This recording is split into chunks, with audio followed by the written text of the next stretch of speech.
There's exceptionally good reason for that. Partly because my dear host with the most, Mr. Tscharke, has added another family member into his life and been very, very busy adjusting and coming to terms with the fullness of living and the adjustment of time.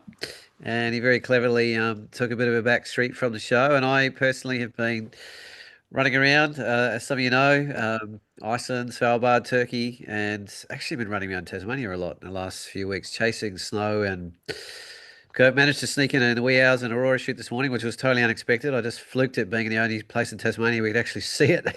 And, lots of bush bashing and wet boulder climbs and dropping things off cliffs and trying to find them in the dark till about 4:30 a.m. So I've just driven home, especially for the show, and it's one dear to our heart. Once again, we've got Tim Parkin on the show, who's one of the founders of the Natural Landscape Photography Awards, which, if you're not familiar by now, or seen any of our shows, you realise we are hugely supportive and big fans of Luke and I. And we also have the eventual and overall winner, Joy Kachina, on the show. And Hi. we're a little bit quietly proud because it's all Tasmanian folio, and I see that two of the landscape shots are also Tasmanian. So there's a little bit of a shy going on the Tasmanian window at the moment. Definitely. So we'll Yes, welcome all. It's amazing to be back, and yeah, horribly sleep deprived, but that's actually quite common for me. So it's just a different form, and yeah, really nice to be able to interact socially, and may or may not still be in my pajamas, but it's been a really interesting time, and not a lot of photography, but a lot of reflection, and obviously getting into dad mode is a different kind of mode to exist in. So that's been quite an interesting experience. Definitely a challenging one. So, just a few but weeks now, Lucky. he's actually 4 weeks old today, 4 weeks. so a I'm month trying old to today. between 3 and 4. Wow. So Congrats. he's doing really well, and yeah, I think I was up till 4 a.m. last night, trying to get him to have a bit of a calm down, to have a bit of a sleep. So it's the time zones and days of the week just sort of merge together after a while. So but yes, it's good times. And I don't know if you want to reference that, but I did hear a rumor about some pretty special celestial events that were happening when the young man was coming into the world, just to shine a little light on his future. Oh yeah, it was pretty, as a landscape photography, always looking for signs, I suppose. And just when we hadn't had an aurora for a very long time, and there was actually just as my partner Joe got into labour, the aurora just kicked off, and just before her waters broke, it actually went to a severe geomagnetic storm. So I think a few people were out and actually managed to get a few shots, and I was getting all the alerts on my phone, but of course was more interested in other things at the time. And so it was there's been other times where we've been out shooting, and when Jo was pregnant, and she said that he was very active in there, and so I like to think that maybe there's a bit of aurora channeling going on. Who knows? I guess for his 1 month birthday, he's had another big one happen. So and then just before he was born, there was a big rainbow outside of the hospital. We had a beautiful view out over Hobart, and literally about 15 minutes before all the final pushing happened. So it was, and then woke up in the morning to Mount Wellington, Konani coated in snow as well. So it was it's quite a lot of it didn't get a lot of photos, but it was nice to have a bit of a like landscape kind of connection even in the hospital like that. So you can read into that what you will, but it's always a nice thing to have these experiences. That's beautiful, Luke. Congratulations. That's so lovely. Thanks so much, Joy. It's amazing. Interesting times. I don't think it's a lot more special than that. And yeah, speaking of auroras, Luke and I, another of the things we've been a little bit busy doing is, I don't think we had a chance to mention on the show before, is we had a multi-week aurora exhibition on called Selenite. And we had Luke and myself and Andrew Phipps and Benjamin Aldridge, all Tasmanian boys, because we are a little bit lucky in that we're in the best place in Australia to see them. I won't say the world, but certainly, yeah. In the Southern Hemisphere, it's pretty up there. Hard to beat. New Zealand's got probably a few spots, but I'd be bold enough to say that Tassie might have the edge. Yeah. So if you want to see the Definitely not South exhibition, America, that's for sure. Well, I guess Antarctica is probably a legitimate, but not many people get to get there, so Might be too that's far fair. north up in the Antarctic, yeah? Or too far south, Sometimes, sorry. sometimes it can be, but I know a few people that have been based down there, and the shots that they've got are definitely, borealis levels. So there's yeah, Yeah. definitely it has its time, and also Macquarie Island as well is a pretty good spot. That's actually generally over the Aurora Oval quite nicely, or under rather. So yeah, so that there's probably is better spots, but there's not many populated spots that are. So yeah, I've got to qualify that. oh, geez, I just realized this is still But it's sitting really on interesting mine. how Ushuaia in South America is way further south than Australia or Tasmania is.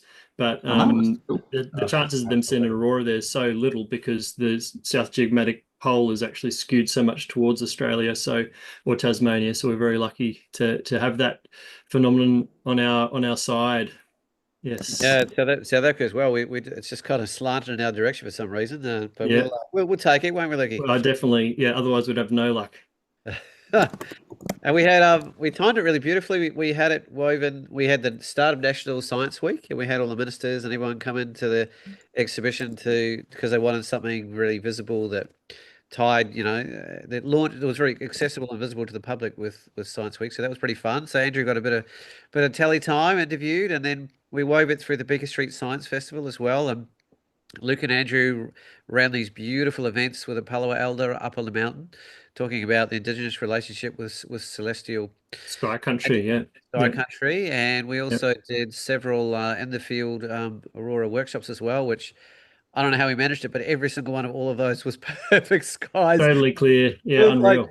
we're driving to the first one, it's pouring down with rain, and I'm going like, oh my God, how's this going to go? And as we arrived, the rain stopped, and it's like perfect. It's like Yeah, that's so it good. was like that. So really fun. Just as And well Science Week isn't in September, Paul, or else we'd be stuffed. yeah, I know. And then Luke and I also just judged the Astrophotography Awards, headed by Andrew Campbell, who we're hoping to have on the show soon as well, actually. So that was another sort of celestial wonder, hanging out with all these Yeah, I did. I kids. also had a stint going to New Zealand to speak at the New Zealand Photo Show, That's right. Yeah. and then also judged the South Australian Astronomical Society's awards, or the Astronomical Society of South Australia, I should say, and then also judged the Astro category of the Sony Alpha Awards. So I've had a lot of judging experience this year, and not so much getting any competition results or anything. So I guess maybe I've graduated to a judge level You're on the where you judging don't have side, to, yeah. maybe that's how it works. Oh, thanks, Tim. It's all Thanks for downhill validating then. that. It's a But yeah, slippery so it slope. has kept me busy. Slippery slope once you put the judging hat on. Sort of, oh no, I don't need to go out now. I've None had some none of my really crew. wonderful chats actually with Paul around that, just learning from his experience, and it's very clear that being on the other side of the judging panel is it's not as easy as what it looks like when you're like if you're someone that hasn't judged before. So very keen to get some insights even from Tim around how Yeah, it'd that be worked interesting to chat about that. in the Yeah, awards Andrew comp this year. rang. I think Lukey was busy with a brand new baby, but Andrew ended up ringing me afterwards and asking me all the very curly questions about all those entries. Should I? Shouldn't I? How much of the goodwill and intent overrules the minutiae of the wording and the rules, and you must deal with it all the time, Tim. So we It's all might. grey areas. That's the problem. Nothing's ever black and white, easily understood. Yeah, but it really makes you think about your writing, and you can clarify things a lot better, and I think actually that might be a really good starting point for the show, Tim. So I'll just introduce your show briefly for people that don't know. So it's fourth year, Tim, is that right? Fifth, Uh, Fourth or fifth? fifth fifth year. year of the Already fifth, competition, yeah. yeah. So yeah, that's a celebration. I was lucky enough to I'm not going to ask you about this, Tim. Actually, there was an aerial award at the beginning on the very first inaugural one, which I won, and I don't Yeah. think I've seen one since. It's like it's been kicked to the curb, Tim. I don't know what's going on. We'll talk about that later.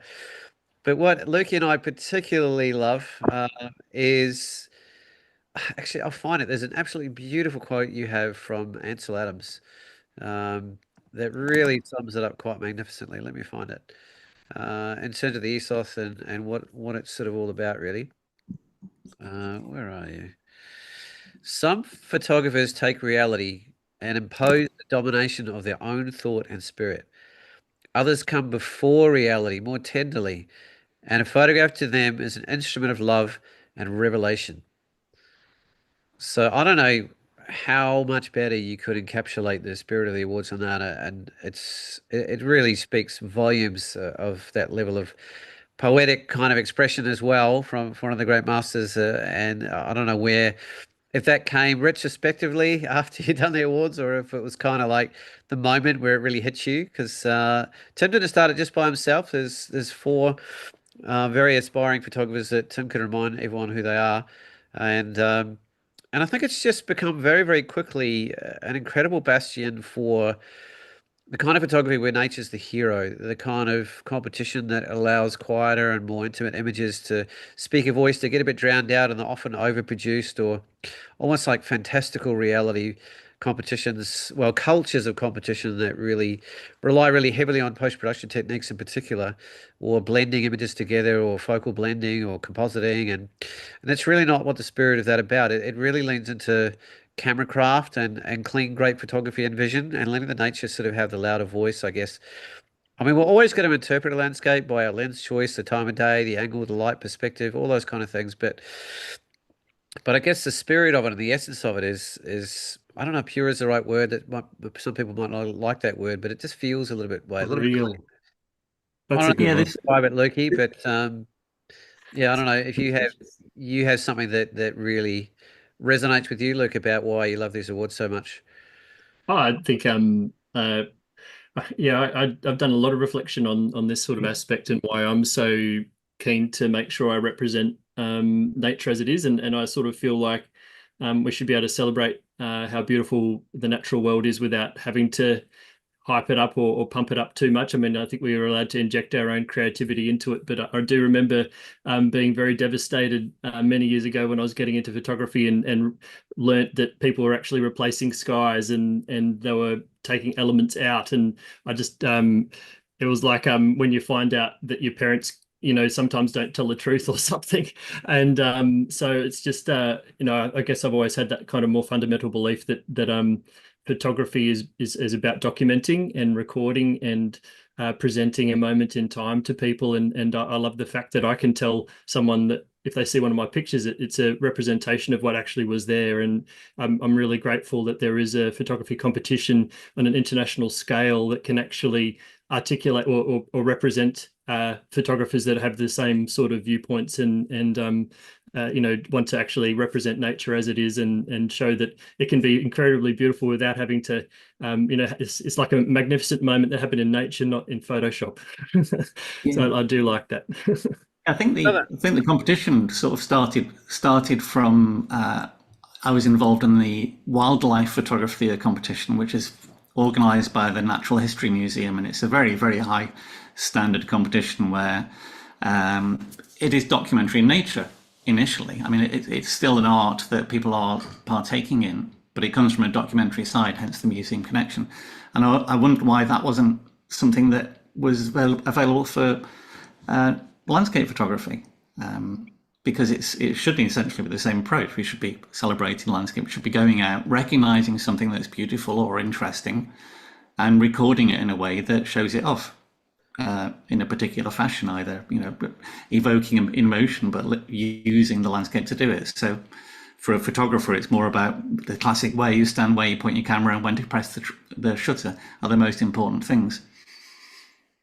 I Yeah, think and I that's do love the fact that the rules set you have is also pragmatic versus the limitations that a camera have, and some of the features of the landscape that there's transient objects that it may be better to be able to remove them after the fact than having to feel like you need to remove them when you're there. And the level of pragmatism in your rules to me is also a real asset to the competition, because it allows photographers still to be creative within the natural bounds, I suppose. So it's another great feature, as well as the ability to get pretty reasonable feedback, not in a written form necessarily, but at least understand how all the judges were thinking about your images and actually how far into the competition your image made it. And it's certainly better than some of the black box competitions where you sometimes just don't get any feedback, or you could have come third or fourth and you'd never know. you know, if there wasn't a result for that. I think that was one of the really disappointing things about having seen other competitions. Like you say, you put a lot of effort into this and a lot of love, and it's a lot of psychological investment into a competition. And if you don't get any feedback, it's a big blow to think, well, you know, I've invested money, time, a year of photography, and I can't see anything for it. And trying to get that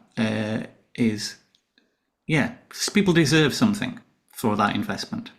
And even though it takes a long time to put together, it's worth it, I think.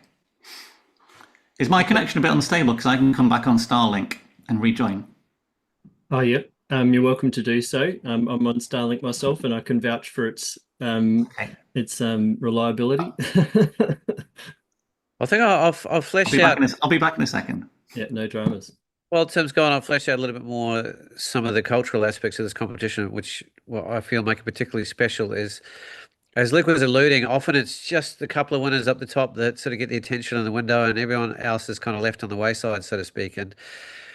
And this competition is very, very accessible financially compared to most others. It's incredibly generous, the pricing structure they have. I think it's like $60 for 12 images, whereas most competitions are consistently hovering around $35 for a single one. And often there's nothing to show for it at the end of it. So I really enjoy the fact that they very deliberately set out to create this very accessible platform to people around the world. What I also love is not only, and we'll go into a little bit deeper, Tim, as you're alluding to, about the transparency of the long process from the beginning all the way through, that all of us get this beautiful window into how far images made it and how the different judges sort of rated it on a scale of 10. And you're not sort of left floundering in the dark saying, what happened? And you get left with a little bit of inspiration about, oh, that one got a bit further than I thought. And you got some reflection in that regard. But what I also love is a lot of competitions are wham, bam, and they're done.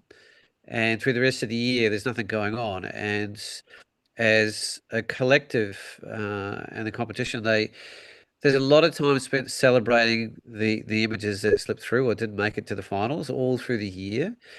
And I don't know any competition in the world that does that. And there's even some online forums and critiques sometimes that they offer as well.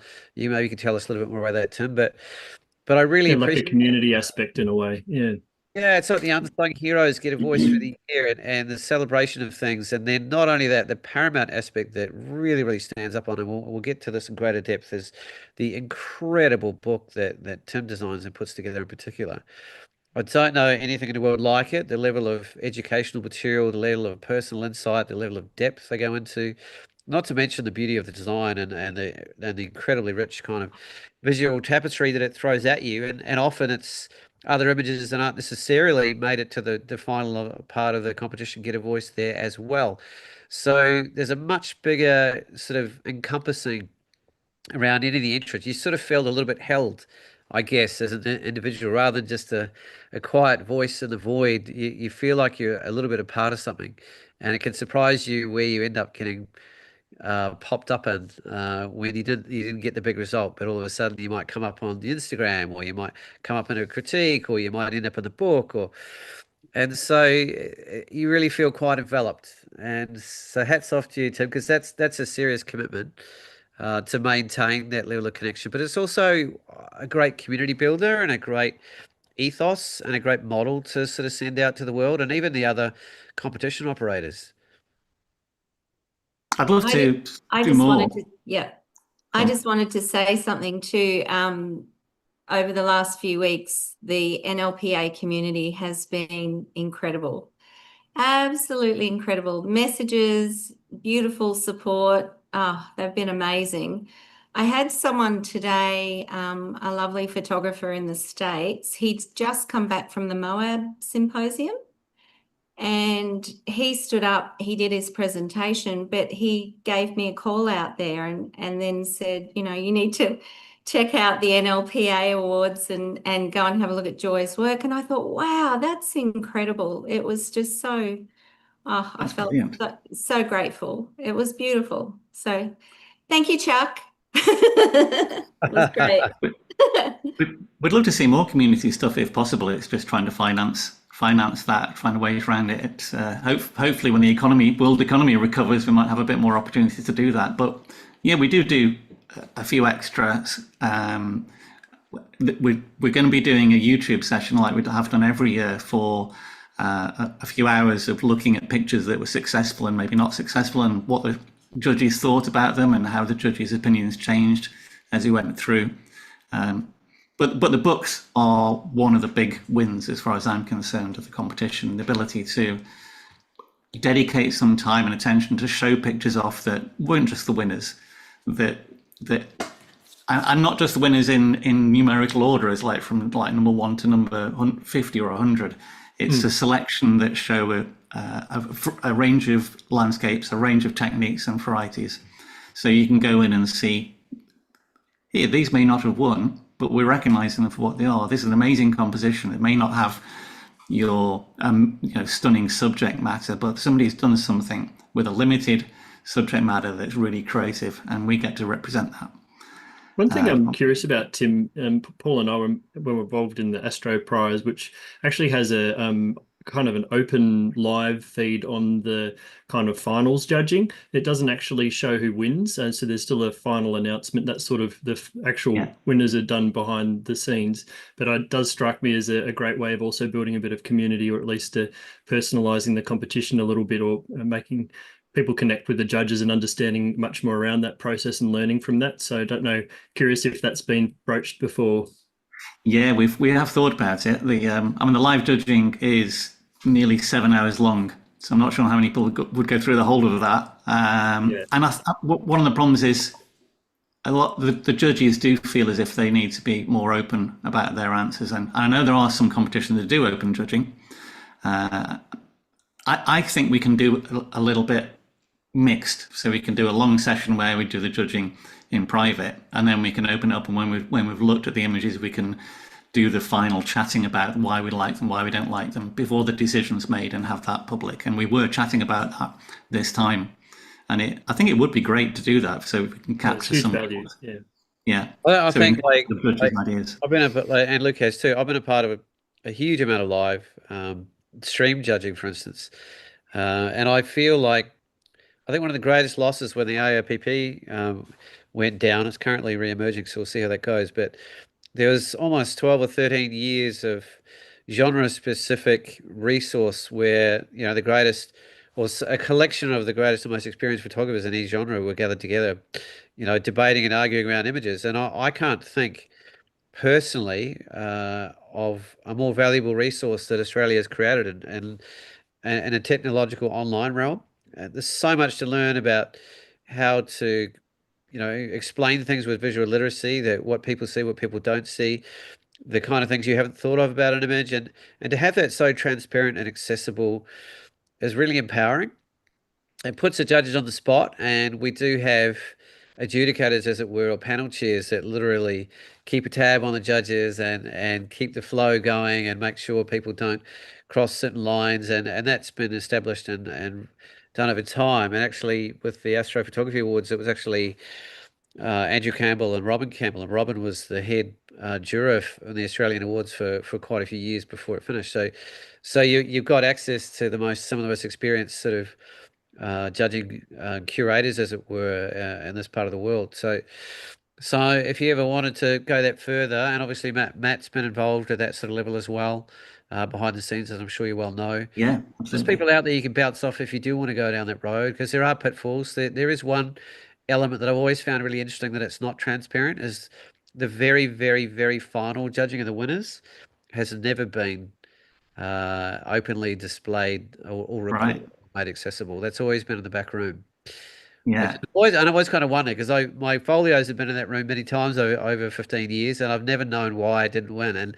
And being one of those judges myself, we get sworn to secrecy for life, then we're not allowed to tell anybody either. So That's it's kind of annoying, like isn't it? all Yeah. this massive effort for transparency right up to that point, and the very, Yeah. very early parts usually just no one knows.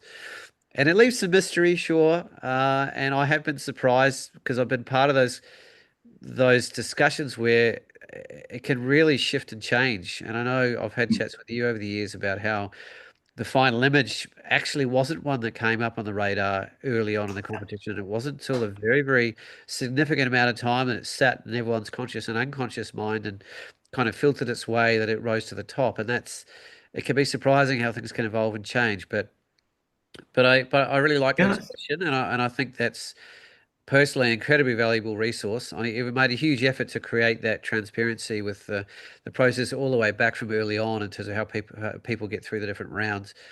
Do you want to I think it'd be great to have that. And I think the final decision is something that'd be really interesting to see what people do. But I suppose one of the fear is that because competitions are so subjective and things change dramatically, those final decisions are often not very clear at all. So it can sometimes feel like there's pictures from one side that one judge likes, another judge likes this one. The arbitrary final decision isn't clear, and everybody can go, well, that one should have won because of this, and that one should have won because of that. Well, they're Yeah, I probably, think the still problem saying that anyway, Tim.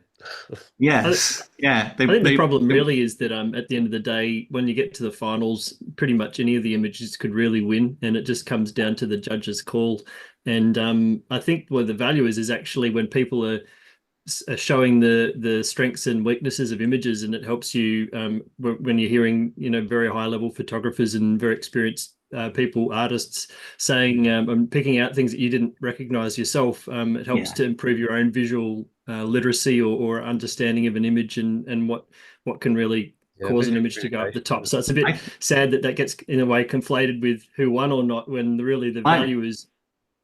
My temptation would be to switch it around and say make the final bits public and make the early bits more private, because you can have a lot of the discussions about who knows which person and things like that, and excluding people early on. And when it gets to the end, it's very much more about the subtleties of creativity that do the spinal splits. I'll say, by the way, I will say for you, Joy, the decision was pretty much unanimous from quite early, so you don't have to worry about you were like neck and neck with other people. There was a fairly clear standout on that one. So I was stunned, to be honest, Tim. I really was. When we got to the final two, photograph of the year and photographer of the year, when we had the Zoom meeting a couple of weeks ago, I was like, oh wow, I can't believe this. I've got photograph of the year. This is, oh my God, I can't believe this.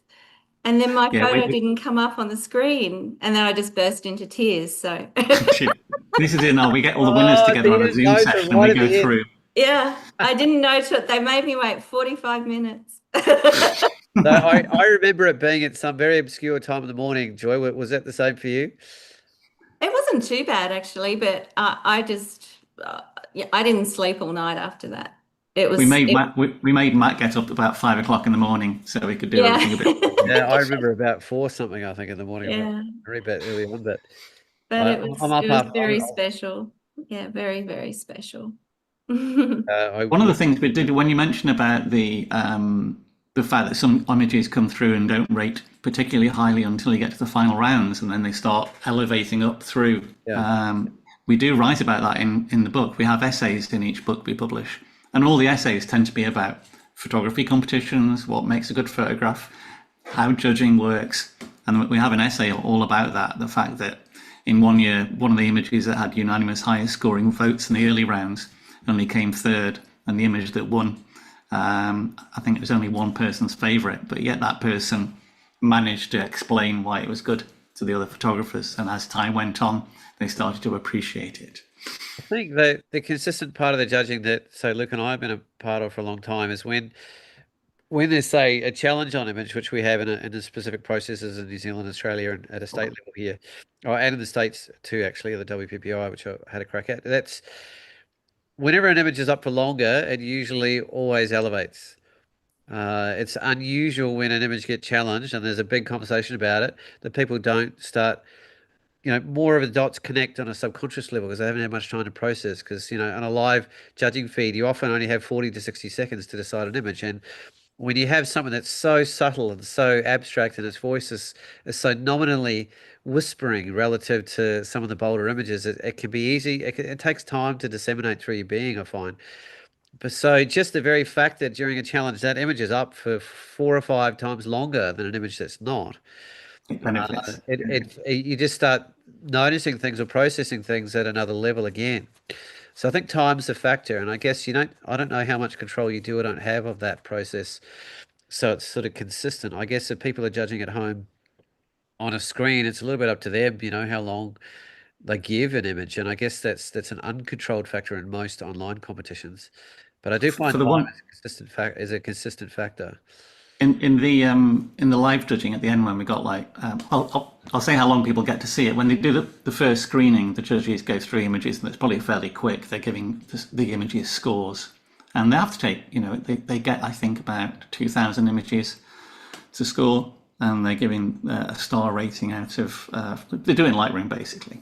And for each category, they give a star rating. Then we do a summation of all those to work out which ones are people's favourites and maybe which ones are unanimously accredited. And then we give them all back to them again. And when they get them all back, they've only got a couple of hundred to look at. And then they go through and judge all them again. And that time they can spend a bit longer and they're seeing them for the second time. And then they come back and they reassess their favourites. And then we send them back to them again and say, these are the ones we're going to do the live judging on. Can you have a look at them over the next couple of weeks? And then we go to the live judging, and I'm in control of the interface for that.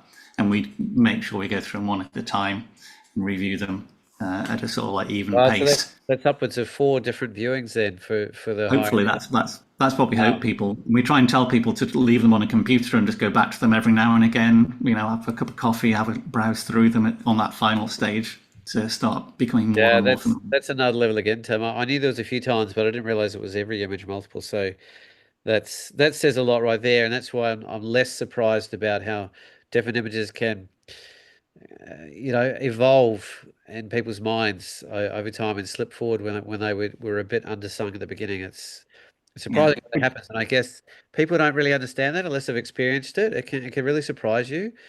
And the influence of other people and their explanations and insights and level of visual communication, explaining why and what they've seen and how they've felt is another part that, unless you've experienced, it can really surprise you. And I think you do want to choose judges that are willing to put their ego aside and have the capacity to listen and evolve and respect when they haven't seen things, or have the courage to speak up and stand up for an image when they feel like they have, and advocate for things when they have. Do you want to see an example of that? Yeah, I've got one quick question, Tim, that from a logistical point of view, because it is time to start looking at photographs, is what I find really interesting about the overall winner on yours. So you have a project section where people deliberately put a pool of images together that are purposely meant to sit beside each other, work together, and speak with each other. Yeah. And the overall winner, I believe, in your competition are images that have risen through the top of the cream of the crop, independently judged as individual images, but they're ultimately then put together, even not necessarily with the intention of being viewed as a collective or a body of images. And you can go either way with that one, because you don't necessarily have control over which of those images are going to come to the fore and be in that final folio of images. And we've come across that a few times in our own judging, where that's the same. It's been done on an aggregate process, and whichever images rise to the top, and you don't have no control over as an individual what they're going to be. And then when they come together, they may not be images that sit together that well, because they were never intended to be viewed as a collective. And yet that's kind of like the Joker's card, I guess, in a way. And the way this competition is chooses its overall winner, that you actually don't know which of your images are going to be together collectively. Yeah, it's not quite as bad as it sounds, because we have a cap on how many images people can enter. The very maximum is 18 images. And we have this first round of scoring where it's like an elimination round. Essentially, we go through a first round that gets rid of things that aren't going to win or aren't going to go to the final judging. And then we have a second round of judging where we look at the borderline, should they go through to the main judging or not? And then we have the main judging. The main judging is when all the big judges come along and see everything. When it comes to this, portfolio or photographer of the year section, Yeah. We take all the images that got through to the main judging by a photographer and put them in a pool. And those are all looked at during the final judging. So we look at them, they've all got the scores, and we look at an aggregate of those scores, an aggregate of the top, I think we look at the top 12 as a combined score. So essentially, when it comes to the final judging, yes, we are just seeing the people with a portfolio of their top 12, but we look at about the top 40 photographers in that category. Is that And we assuming look they've entered 12? Because you don't have to enter 12, do you? You can enter No, six. you can still win with 6 images. Yeah. So if somebody's only entered 6 images and they're absolutely amazingly standout, you still stand a chance of winning. 12 images is we do the pricing so that 6 images isn't like ridiculously cheap, and 18 images is actually quite expensive. So you end up with a combination where really 12 images is the ideal entry. It does feel quite, conduited towards the 12, I noticed. Yeah. Yeah, which we're trying to convince people to enter 12, essentially. I mean, you can enter 1 image, but you can't win Photographer of the Year with just 1 image. But when it comes to this final section, and we're looking at maybe the top 40 photographers based on their highest ranked images, I'd be very surprised if any of those didn't get through. Anybody that got less than the top 40 stood a chance of winning the Photographer of the Year. But we do look through the whole portfolio of images at that point in time to say, do these look like a Photographer of the Year? As Photographer of the Year, it's really difficult to assess because go on. How do they go from the 12 to the 6? Is that purely on aggregate through the competition, or is that you re-look at the 12 and decide for yourself which 6 go forward? Or for the 6, we do look at them and we try and pick a set. So, but that they aren't judged on the 6; they're judged on the full set of images. So the 6 is almost like just representative of the 12. Then is that what you're saying? Yeah. Interesting. So really, it's you're judged on everything you enter. Now, this is quite interesting because if you enter more images, you stand more chance of getting a good top 12, but you're also you stand a chance of entering images that aren't very good. And you know what it's like; people get judged on their worst images. I do. Whereas if you only enter 6, in fact, and advice that I'm sure you've given many people, Tim, and I have too, is the stack of cards crumbles on whichever ones don't have the standard of the others. It's kind of like you're almost better off putting in 6 strong ones than you are putting in 12 where the others just fall apart and don't stand. And I mean, that's what that Photography of the Year is all about. Like Joy's folio is superbly consistent all the way across in terms of the there's a variety thing as well. You need to show that you're capable as a photographer to do lots of different things. So somebody who entered just aerial photographs doesn't mean they couldn't win, but they would have to be so good and so varied within that genre to demonstrate that they're really talented. Now you tell me, buddy. But also the other thing is a lot of people trying to enter will sometimes go, I can't decide between these 3 pictures of the same subject. So they'll enter 3 versions of it. And then when it gets through to the portfolio, we see 3 versions of almost the same subject and go, well, if they couldn't decide. So we have a lot of, I don't know if you have that written anywhere or accessible to the public, but I mean, for a lot of the catalog, the overall winning sort of criteria, it'll be written down that, diversity and lack of same subject, and I think they're actually part of the actual criteria, so people know. It's all documented on there, yeah. Yeah, like that's something to be sort of mindful of as well. I mean, always give yourself a shot. You just never know.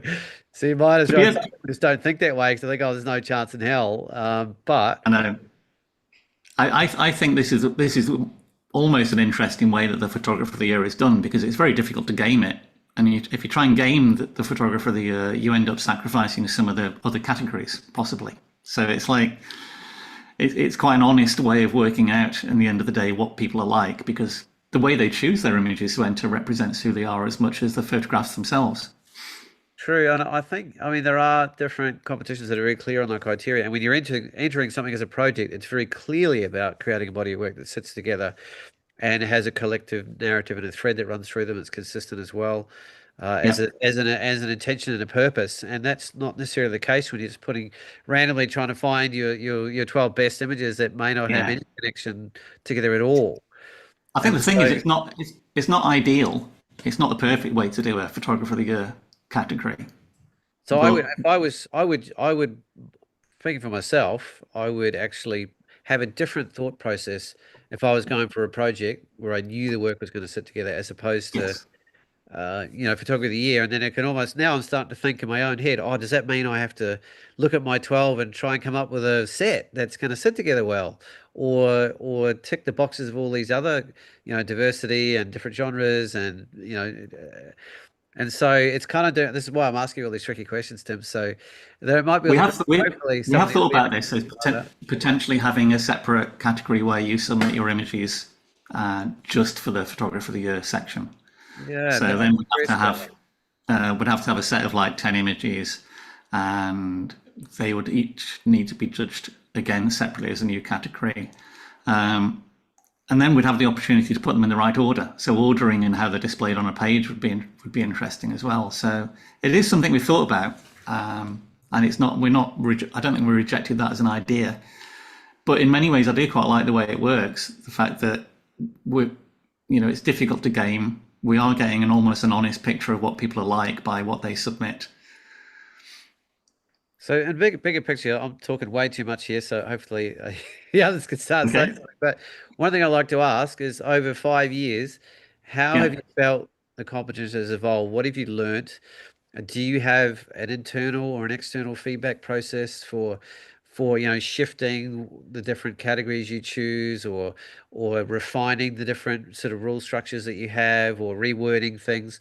Because I know, being part of some competitions for a long period of time, that's quite a big part of it, where they do have a feedback loop, and they are constantly evolving or trying to keep up to date with different Yeah. genres. Like Luke and I are probably going to be part of a conversation next year for the astrophotography, because Andrew is very familiar with deep space, and Luke and I were judging the astro, which is sort of the terrestrial side of it. And there's an evolution in terms of what current practices, or what different techniques are actually, you'd think wouldn't be allowed, but actually are what most professionals are doing currently, and that evolves. So I don't Yeah. know what Yeah. sort of, if you guys have sessions on that, if that's up to you, if you take feedback from other people, and We, how we it do. has evolved over the 5 years. We try and chat with the judges about what works and doesn't, and Matt's been very good at helping what we can do and what we can't do from that point of view. The live judging at the end has changed in the way it's run quite a lot. For instance, we've built our own live judging application that allows us to have anonymous voting behind the scenes. It does live voting. It does reordering and elimination of pictures. And that's helped loads to try and streamline things. The categories. The nice thing about the categories is we've kept them fairly simple. We've got 3 top level categories, which are really fairly self-defining. They are the boundaries between them is maybe subtle. That's always going to go on between intimate landscape and grand landscape, etc. The one thing we've tried to do is get more grand landscape pictures, because people don't do it very often. It seems to be that the majority of photography done these days is intimate and I close I detail. I would stand. Luke could probably speak for that. Luke's an absolute master of grand landscape, and I love it too. So I wonder how much that's a cultural aspect, certainly in America, and I maybe some more so in Britain. I would say the grand. I don't know. Luke could probably speak to this more than I can. The grand I still think it's not pretty big harder to part do of our well. culture. Yeah, Yeah, I yeah, mean it's definitely it's a lot more there's so many more questions about what to include or exclude. I think in grand landscape with intimate landscapes, it's probably a little more obvious what's going to be intersecting the edge of frame or other things. But with a grand landscape, you can shoot a lot at 12 mil, so you're fitting in so much stuff, yeah. and then how much of the scene do you want to show and what angle and perspective. The smaller the scene, in a way, the maybe you do reduce the number of variables to some degree. So just a thought process on that one. But You've got I so think much more. You got more control on the intimate, haven't you? I mean, if I want to recompose a picture for a piece of intimate, I just need to move a foot across to one side. Whereas if I So want to recompose a grand landscape, I'm going a kilometre off in the other direction of the hill. much more reliant, I think, on the weather and the light and the location itself. And it's not rocket science if you haven't thought about it. But moving into the intimate world is so much about you and what you choose to select and what you choose to refine and what you choose to leave out.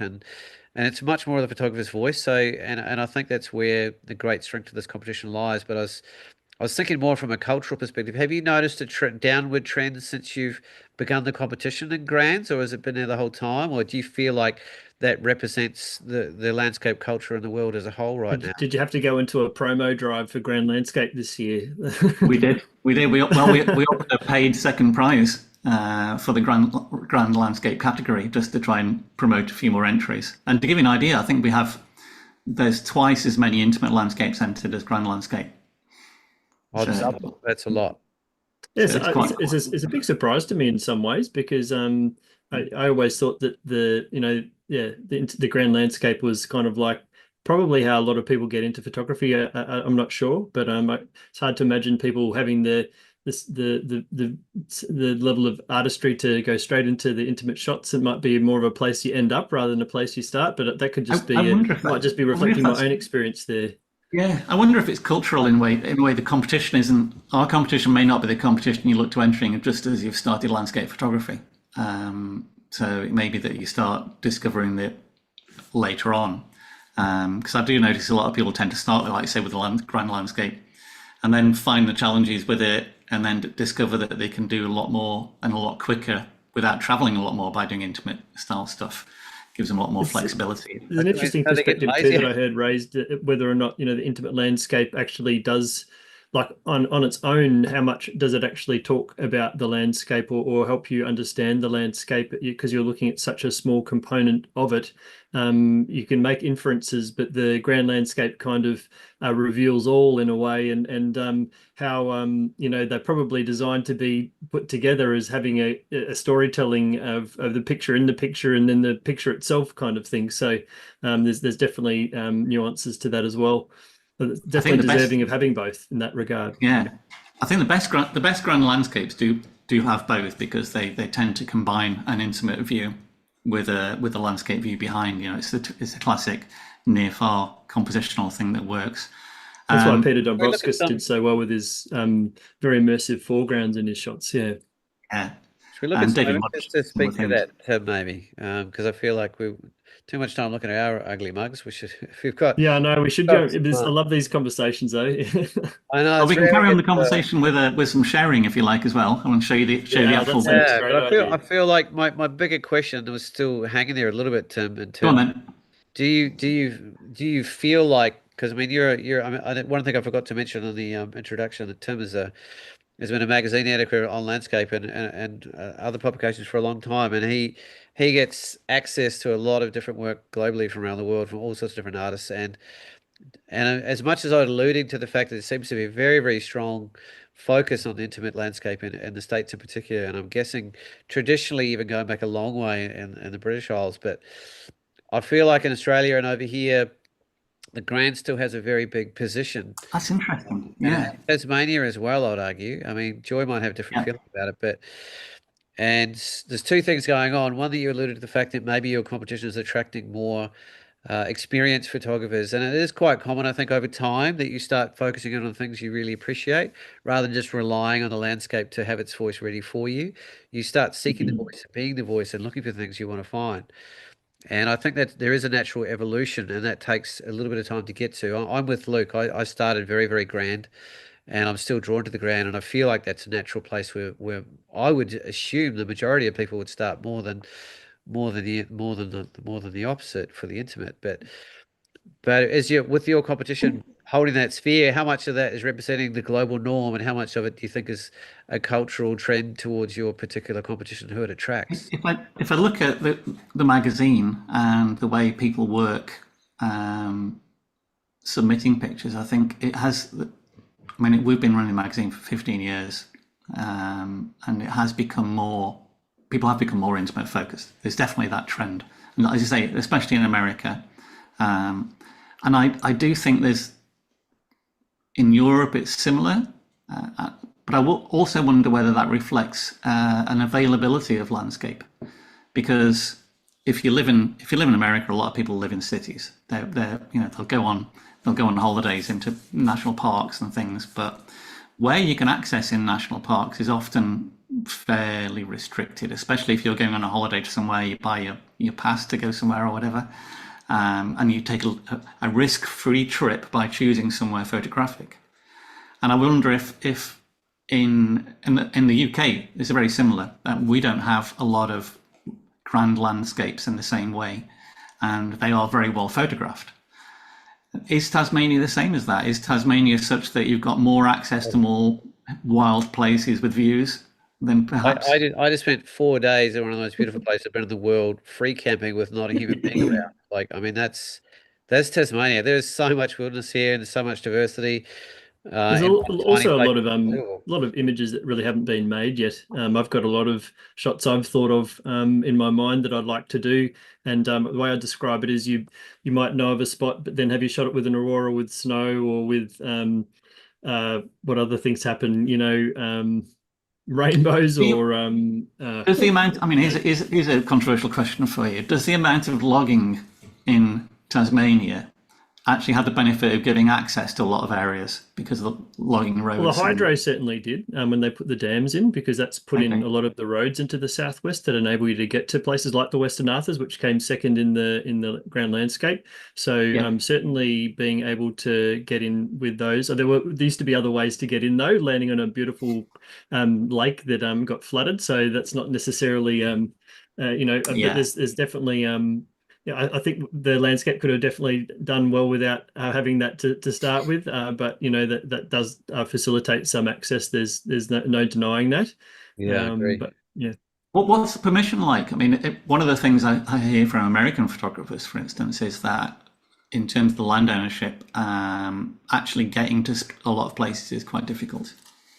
You don't have permission to go there. You don't know the land. Whereas in Scotland, you can go anywhere. The kind of physical capability or like the backcountry experience to be able to get to some of the places. So a lot of people will refer to places like that as being locked up, but really it's only locked up because of their own personal capabilities and because they don't have a road to get in there or a car park right at the where there's no car park at Lake Oberon, so it's all locked up. So I guess it's about perspective there, and the landscape doesn't need human intervention for us to be able to find it. And a big part of why we like going out into the wilderness is because we do get to these really far-flung places and have that real feeling of vulnerability when we're out there. And you can do all the hard yards like that, and it is the shot that taken from the car park at the end of the day that wins a comp, and there's nothing wrong with that. So, but it's nice to be able to have that. But I don't think there's many restricted places. Certainly, it's just more about capability, I think. And we did have a tourist perish over the weekend from being out in the bad conditions. So it's hard work out there. I always say you've got to work hard for it in Tassie. You have a cultural, cultural ideas about where more people in Tasmania tend to go out walking in the landscape. I think like I arrived there 25 years ago, and I thought I didn't know anyone here, and I was a bushwalker, so I joined the Hobart Bushwalking Club, and there wasn't a person in that room that didn't have white hair. And I went out and I couldn't believe it. Like all these people in the 60s, 70s, 80s. And I was like 24 and I thought I was pretty fit. And then I'd done, a bit of mountaineering in New Zealand, and she's all good. And I remember going out with those guys and they just ran circles around me, mate. And they were talking about places I've never heard of that were like a 15-day off track scrub bash where you had to have like, machetes and freaking garden gloves to even get through it. And that was the norm. That was the cultural norm of these people going back a long, long time. So yes, I would say there's quite a fierce level of skill and quite courageous sort of off track and wilderness orientated people. And photography is quite a big part of their joy and the way they share it. So I mean that's not necessarily describing the volume of everyone, but it surprised me the level of lineage here. And also we've got the Trucanis and John Voskis and Chris Bell's the lineage running through. We have probably one of the greatest lineages in the world in modern history in terms of conservation-based photographers who modeled doing sort of extreme, multi-week solo trips in very wild areas. So here in Tasmania in particular, that Luke and I have become a part of over the years we've been here, that there is a strong culture of quite deep wilderness orientated photography. Yeah, I got that impression. Would you like to see some pictures? Yes, Yeah, please. we're rounding on, I aren't think we? I reckon that's a record. I don't know if we've gone an hour into the show without I showing a know, it's picture been of such it. good chat though. Oh no, I'm not, it's not a criticism, but if there's subject material to talk about, that's the stuff. Here Yeah, we go. it's because we Here's an haven't done example. much live, but Here's an example of an image that wasn't universally chosen to begin with when we were looking at the through the judging, but eventually won the whole competition. it's so And it's not an image that you would expect to win a big award scheme, because it's not instantaneous. It doesn't wow. You have to spend time with it, and as you spend time, it does start revealing more and more in it. And what did you think when you saw this as a winner? I think we chatted about this on another show. Like my first thought when it came up is it's just beautifully quiet. You know, it speaks in a whisper. It doesn't speak in loud volumes. It's very understated. It's very muted tonally. It's subtle, but then you start sort of leaning into its complexity and its layering and its mysticism, and that takes a little while to sort of come to the surface. And then you start thinking about, well, does it matter how this was taken? How does it feel? You know, you're sort of moving from left brain to right brain, and that usually takes a little bit more time. And then you get this sort of subconscious coming to the fore, where little emotional sort of narratives start rising to the fore Yeah. in terms of the feeling that comes forth. And I feel like if you've ever seen me judge live, and I've done quite a bit, you'll always see me as the last person to come down from going up to an image, because I want to give it every second possible to allow it to sort of filter through my being. And this is one of those images that you can spend a lot of time with it, and parts of it has little voices sort of nuanced everywhere. It's not sort of dominated by any one thing in particular. It's like a collective piece, you know. It's almost Well, like a strikes me as the sort of image that the competition's all about, because if it was Yeah. posted on social media or something like that, where it's all about, immediate impact and that kind of thing, people wouldn't yeah, spend the time to connect with the image to really even understand what's going on, and may miss the, optical illusion component, or the, where is the horizon kind of realization, and then the mystery cascade flows from there kind of thing, potentially. I think I think the photographer's actually just given us an opportunity to feel exactly how he was feeling when he took that image. Looking at it, it's got this spirit of place. It's really beautiful. well, Like that's you say, very quiet and beautifully seen. It Oh, was one of yeah, my definitely. favorites actually last year when I got my book. Tim, I love my book. Yeah. More books to arrive soon. Okay, right, here we go. We have some winners from the competition. How much would you like to go through? Because I've got probably top three from each category. Yeah, that makes sounds sense. good. Yeah, we've got to also make sure we give Joy enough time as well. We won't spend too long on them, but yeah, this is. I need to make sure I've got the names of these. Bear with me a moment while I open up some information on the images. Can I do that? I feel like we missed the flip into that earlier conversation quickly, Tim, about grand, and we were talking about why that's still an accessible part of the culture, and the physical reality of our landscape as being more accessible, Yes. rather than in Britain, where most of the places have been trodden a million times over. There's nowhere that hasn't been seen, and we forget sometimes how lucky we are here, although it's quite deliberate why Luke and I have chosen to live here. And intimate photography in its own way, it's actually a lot more accessible to most people, because you can literally shoot in your backyard, or you can move into the world of minutiae, or you don't have to travel far to move into an intimate realm. Physically, Not weather dependent as well. Yeah. you don't have to commit to traveling to these huge grand landscapes. So that's maybe partly why it's not only the natural refinement of someone that's been shooting a long time likes to put more of themselves into the image through those choices. It's also the physical reality of the accessibility of those landscapes is more reachable by most people. I'd argue it's a bit of both. Definitely. And also, a lot of the people who are teaching photography do tend to say, if you want to learn photography, start photographing smaller scenes, because if you want to learn composition, if you want to learn a little bit about light, you can play around with these things more. You're not relying on massive bits of weather. You're not relying on accessing tops of mountains or ends of valleys. So people do tend to migrate in that direction as they're learning. People do come out the other side of it though, and I think there is, once you've started doing a lot of this, you do start to pick out the odd grand landscapes, and I've seen a few more people taking the wider pictures. What defines grand landscape in your criteria, Tim? Yeah, great. A horizon and a foreground is a rough guide. Horizon and foreground, okay. Yeah, that gives you a rough approximation for it. So, I mean, this is definitely grand landscape. Something that leads you into a picture is quite often a good example as well. The judges loved this one for its sense of weather. This is very much about mood, and it's only as you start to look at the picture more and more you realise that it's really very well composed as well. The placement and the structure of line, things like the slope coming down in the foreground to this isolated little peak, the way the nicely mini balanced cliffs look in. It does a pretty good job. It has a beautifully filmic feel to it as well, particularly in the sort of upper and upper left-hand side of the image. It's just sort of... Excuse me. Yeah. Samuel Markham.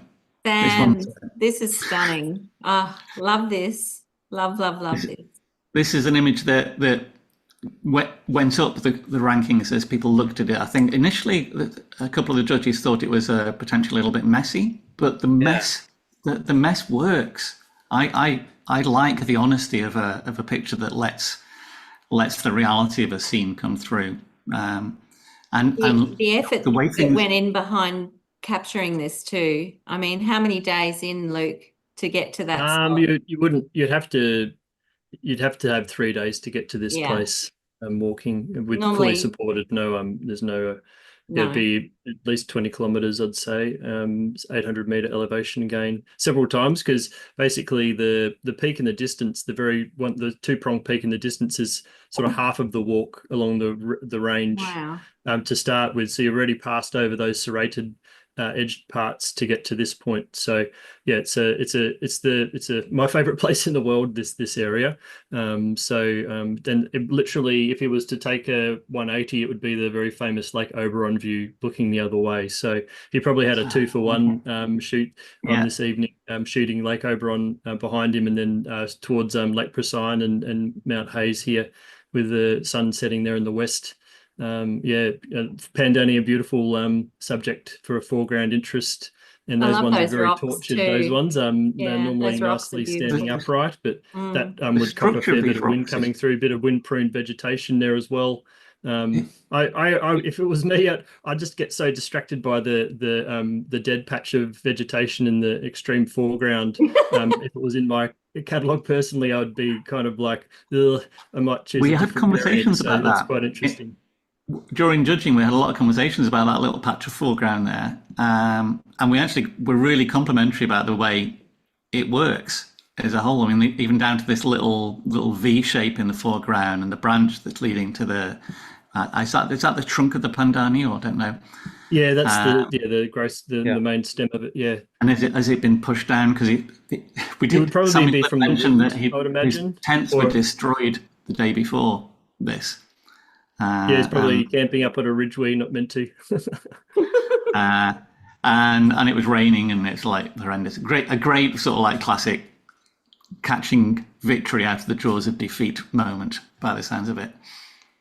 I mean, I'm sort of with you, Tim. Like I have seen much cleaner, simpler, bolder compositions of this scene, and this is definitely kind of unabashedly messier, as it were, or more organic even. Like, but natural. The light kind of reaches into all those areas and gives them a bit of a voice. It doesn't feel like they don't have a place. And I think the highlights too are very well handled. That's not an easy sky to work with. No, not at all. Like, technically, I like it's gone to white, because trying to recover that just looks fake anyway. So it's natural, isn't it? Yeah, he's done a really good job with that, and a bit of the glow coming through from that as well. Without, I think a lot of photographers would be tempted to push that glow all through the image and like make it all about that glow, and it's been handled very tastefully.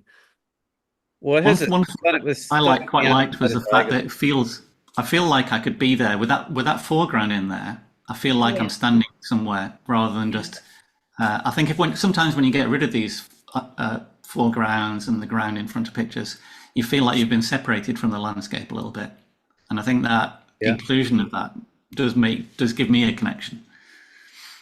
I love the beautifully understated sort of bottom right to top left diagonal that you just pulled through by the highlight in the back, and that the gorgeous depth that's there, but it's not screaming at you. It's just beautifully held in the background to sort of enjoy when by the time you take your time to head down that far into the image. I think it's You can see the walking track there, by the way.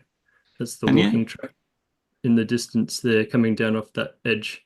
So the walking track, yeah, the walking track is wow. that's the walking track there. I think it's coming down there, and then it actually comes off the side up here, I think. So like it goes down under, yeah. So it's gnarly. They call it the hardest off track. It's probably harder, but one of the hardest off track walks in Australia, or on track walks in Australia, rather. Yeah, for sure. It looks muddy too. It can certainly on the way in, on the half the plains, it can be pretty rubbish. Thigh deep mud. This is a personal way to put it, but I've been a bushwalking guide in Tasmania for 25 years, and I haven't done this yet. And this is my nemesis. I've been twisting Paul's arm so much to get him up there. Luke's tried like many times. Isn't it, Paulie? I was even training to do a trip with Luke, and I blew my knee out, and I was like, oh, really? And it is an intimidating walk. Like, people have died up here, and people will die again. It's incredible. Someone passed away a year ago at the base of the main from hypothermia.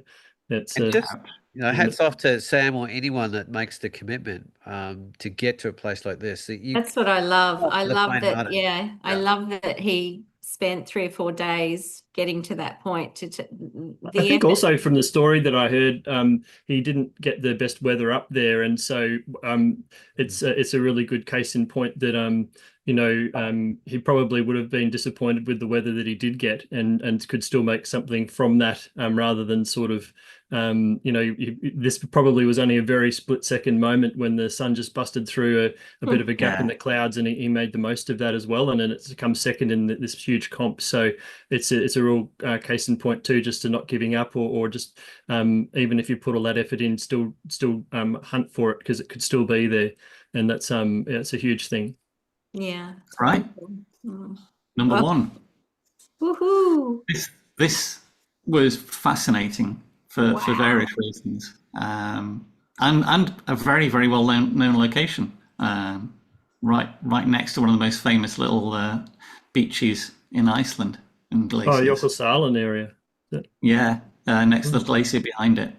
And the instant reaction I had when seeing this is, this is a stitch, isn't it? It's like almost a 180 stitch that's been blended together, and you've got all the foreground distortion. No, it does have that feeling, doesn't it? Yeah, it's just a 24mm lens. Wow. So all of those layers and distortions are just the natural scooping of the ice and snow layers that have been cut away by the water and wind. Curious what you said there too, Tim, just in terms of would the judges actually reference the focal length as part of the discussion, or is that just an anecdote that you've realised after the result was taken? The judges can ask any questions they like. We can also look at the raw file necessarily if there are any really serious questions about it. But in this case, it was an obvious. The judges were going to misunderstand it, so it changes the context of it by saying it's a single capture. So yes, if there is something like that probably needs explaining, we will try and make it clear. Yeah, it's amazing. Yeah, I've had actually, Luke and I had a discussion. We won't say any names or anything, but there was a conversation about having access to the EXIF data was actually would change the criteria of how something was going to be judged, and I can see that being used for good and for maybe not necessarily so good. Like, rather than just letting it be on its merits. I mean, if it's outside of the rules, you need to vet it, obviously. But I don't mean that part of the conversation. I mean the how much do you leave it to mystery? How much do you lean into the technical mastery, or how it was done? Well, in this picture in particular, I let it go for a while to see people's reactions to it. Gotcha. And then when they misinterpreted it as being a panoramic stitch of some sort, I was like, it's a single capture. Are you allowed to Because do there are panoramics, also some, Grant? pardon? Are you allowed to do You are allowed to do panoramics. You can do panoramas, yeah. The limits are really about, what's the word for it? No focal blending. Yeah, no focal blending. Misrepresenting It has nature to be a type thing. representation, but as long as you're not guiding the viewer in the wrong direction or distorting the truth by the way you've worked with the photograph, it's acceptable. So if it is a very wide 180, and it looks like a 180, it's fine. That's such a great word, the truth. Yeah. Oh, There's an objective truth and a sort of a relative truth of a picture. And I think this is another interesting one about photographic truth as well. Quite often, a lot of photography is a lie, like a 12mm lens is a lie. You don't see like a 12mm lens, but it's a photographic truth because most photographers understand what a 12mm lens does. Same with black and white. Black and white isn't truth, but it's an accepted photographic lie. good point, actually. Yeah. We have this library of things that are allowed in photography because we accept them and we understand them, which is why perspective blending probably isn't the truth, because we don't. It's not something we understand explicitly as photography aware people. You know, the public understands black and white photography. The public understands ultra wide lenses. They understand dynamic range. Generally, I would say. So, should I go for the next category? Yeah. Yes, please. We'll go for intimate landscapes. Oh, love this. David Shaw, was it? No? Oh, he This won. one, let me just get the right order. Am I on the right order? This one is, why is it showing that there? One selected through. There we go. Third. I just need to sort them by file name to get them in the right order. There we go. Jude Dyson. A remarkably spacey photograph. I mean, I just see face floating like smoke in the background there, just looking at me, just eerily, this of some kind just coming through, and it just gives this multi-dimensionality just instantly. And it's otherworldly, it's ethereal, it's multi-layered, it's almost has a bit of a yin-yang aspect to it from left to right and light to dark, and these features are caught in the middle, just floating in the ether somehow. That's right. I think this is another one transition where to you total might- black at the bottom's just astounding. Yeah, this is one way you might think if you just saw it on Facebook or whatever, oh, it's just must be manipulated. It must be like cut out or like a double exposure or something.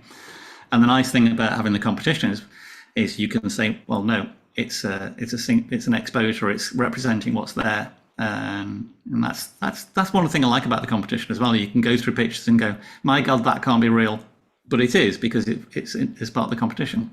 You've got a raw, so you know it is. Can I ask you about that vetting process? Is that done past a certain point, or where does it come after the first rounds?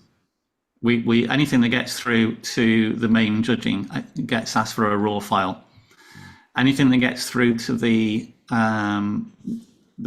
so at that point in time we ask for the raw files and we give all the photographs to the main judges, and the main judges choose their favourites. So that's like 2,000 images.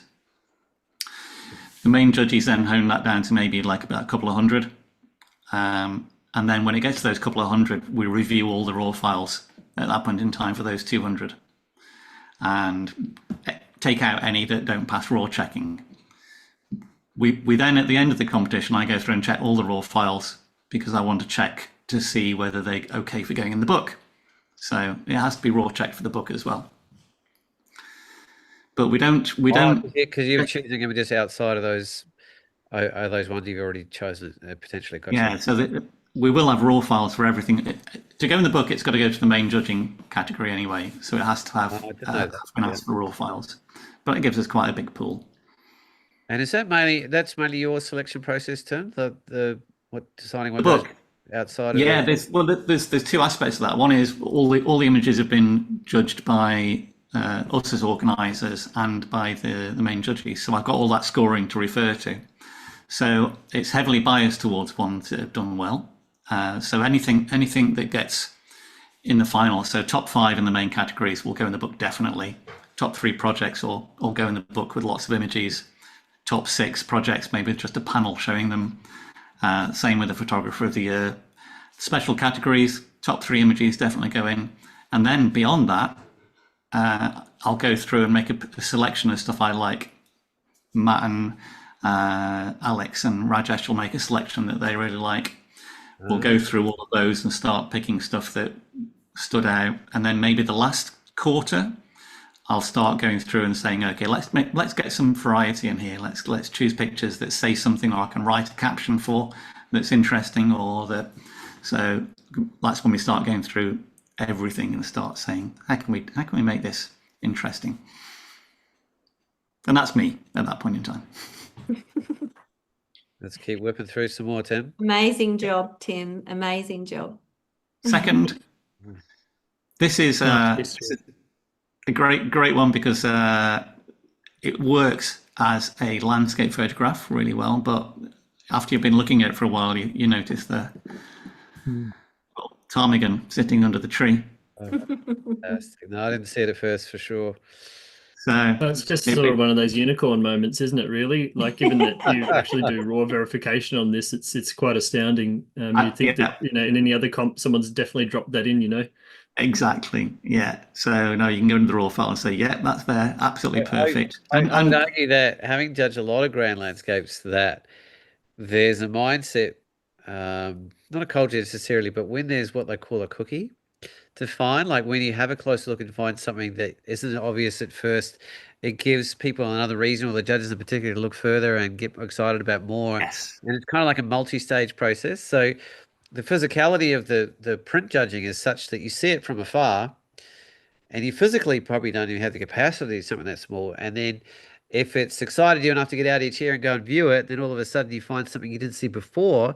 There's another level again. So there's almost like, I wouldn't say it was a habit or a pattern, but it was often the images that had something hidden, or had something subtle, or had an extra detail that wasn't so obvious at first, that went to another level, or generated more discussion. I think images have got to have that multi-layer thing anyway. When I'm composing pictures, what will tend to happen is I'll see something that interests me, and I'll ask myself, what else has it got? And then I'll try and see what that other thing is that makes it interesting, and then I'll say, what else has it got on top of that?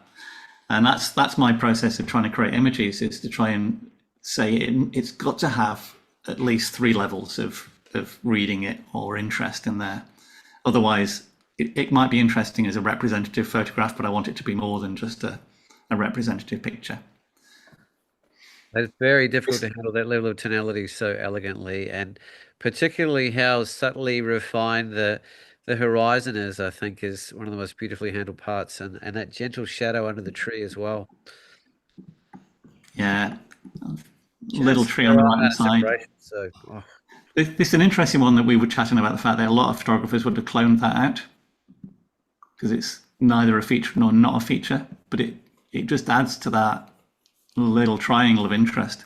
And I think the timing is just astonishingly good. One of the interesting things about this conversation we had was also, when is it a wildlife photograph and when is it a landscape photograph?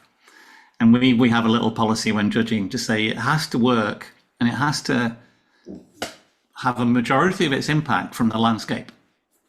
It can have a special extra by having something interesting, like in this case the ptarmigan, but it must be working as a landscape photograph. Okay.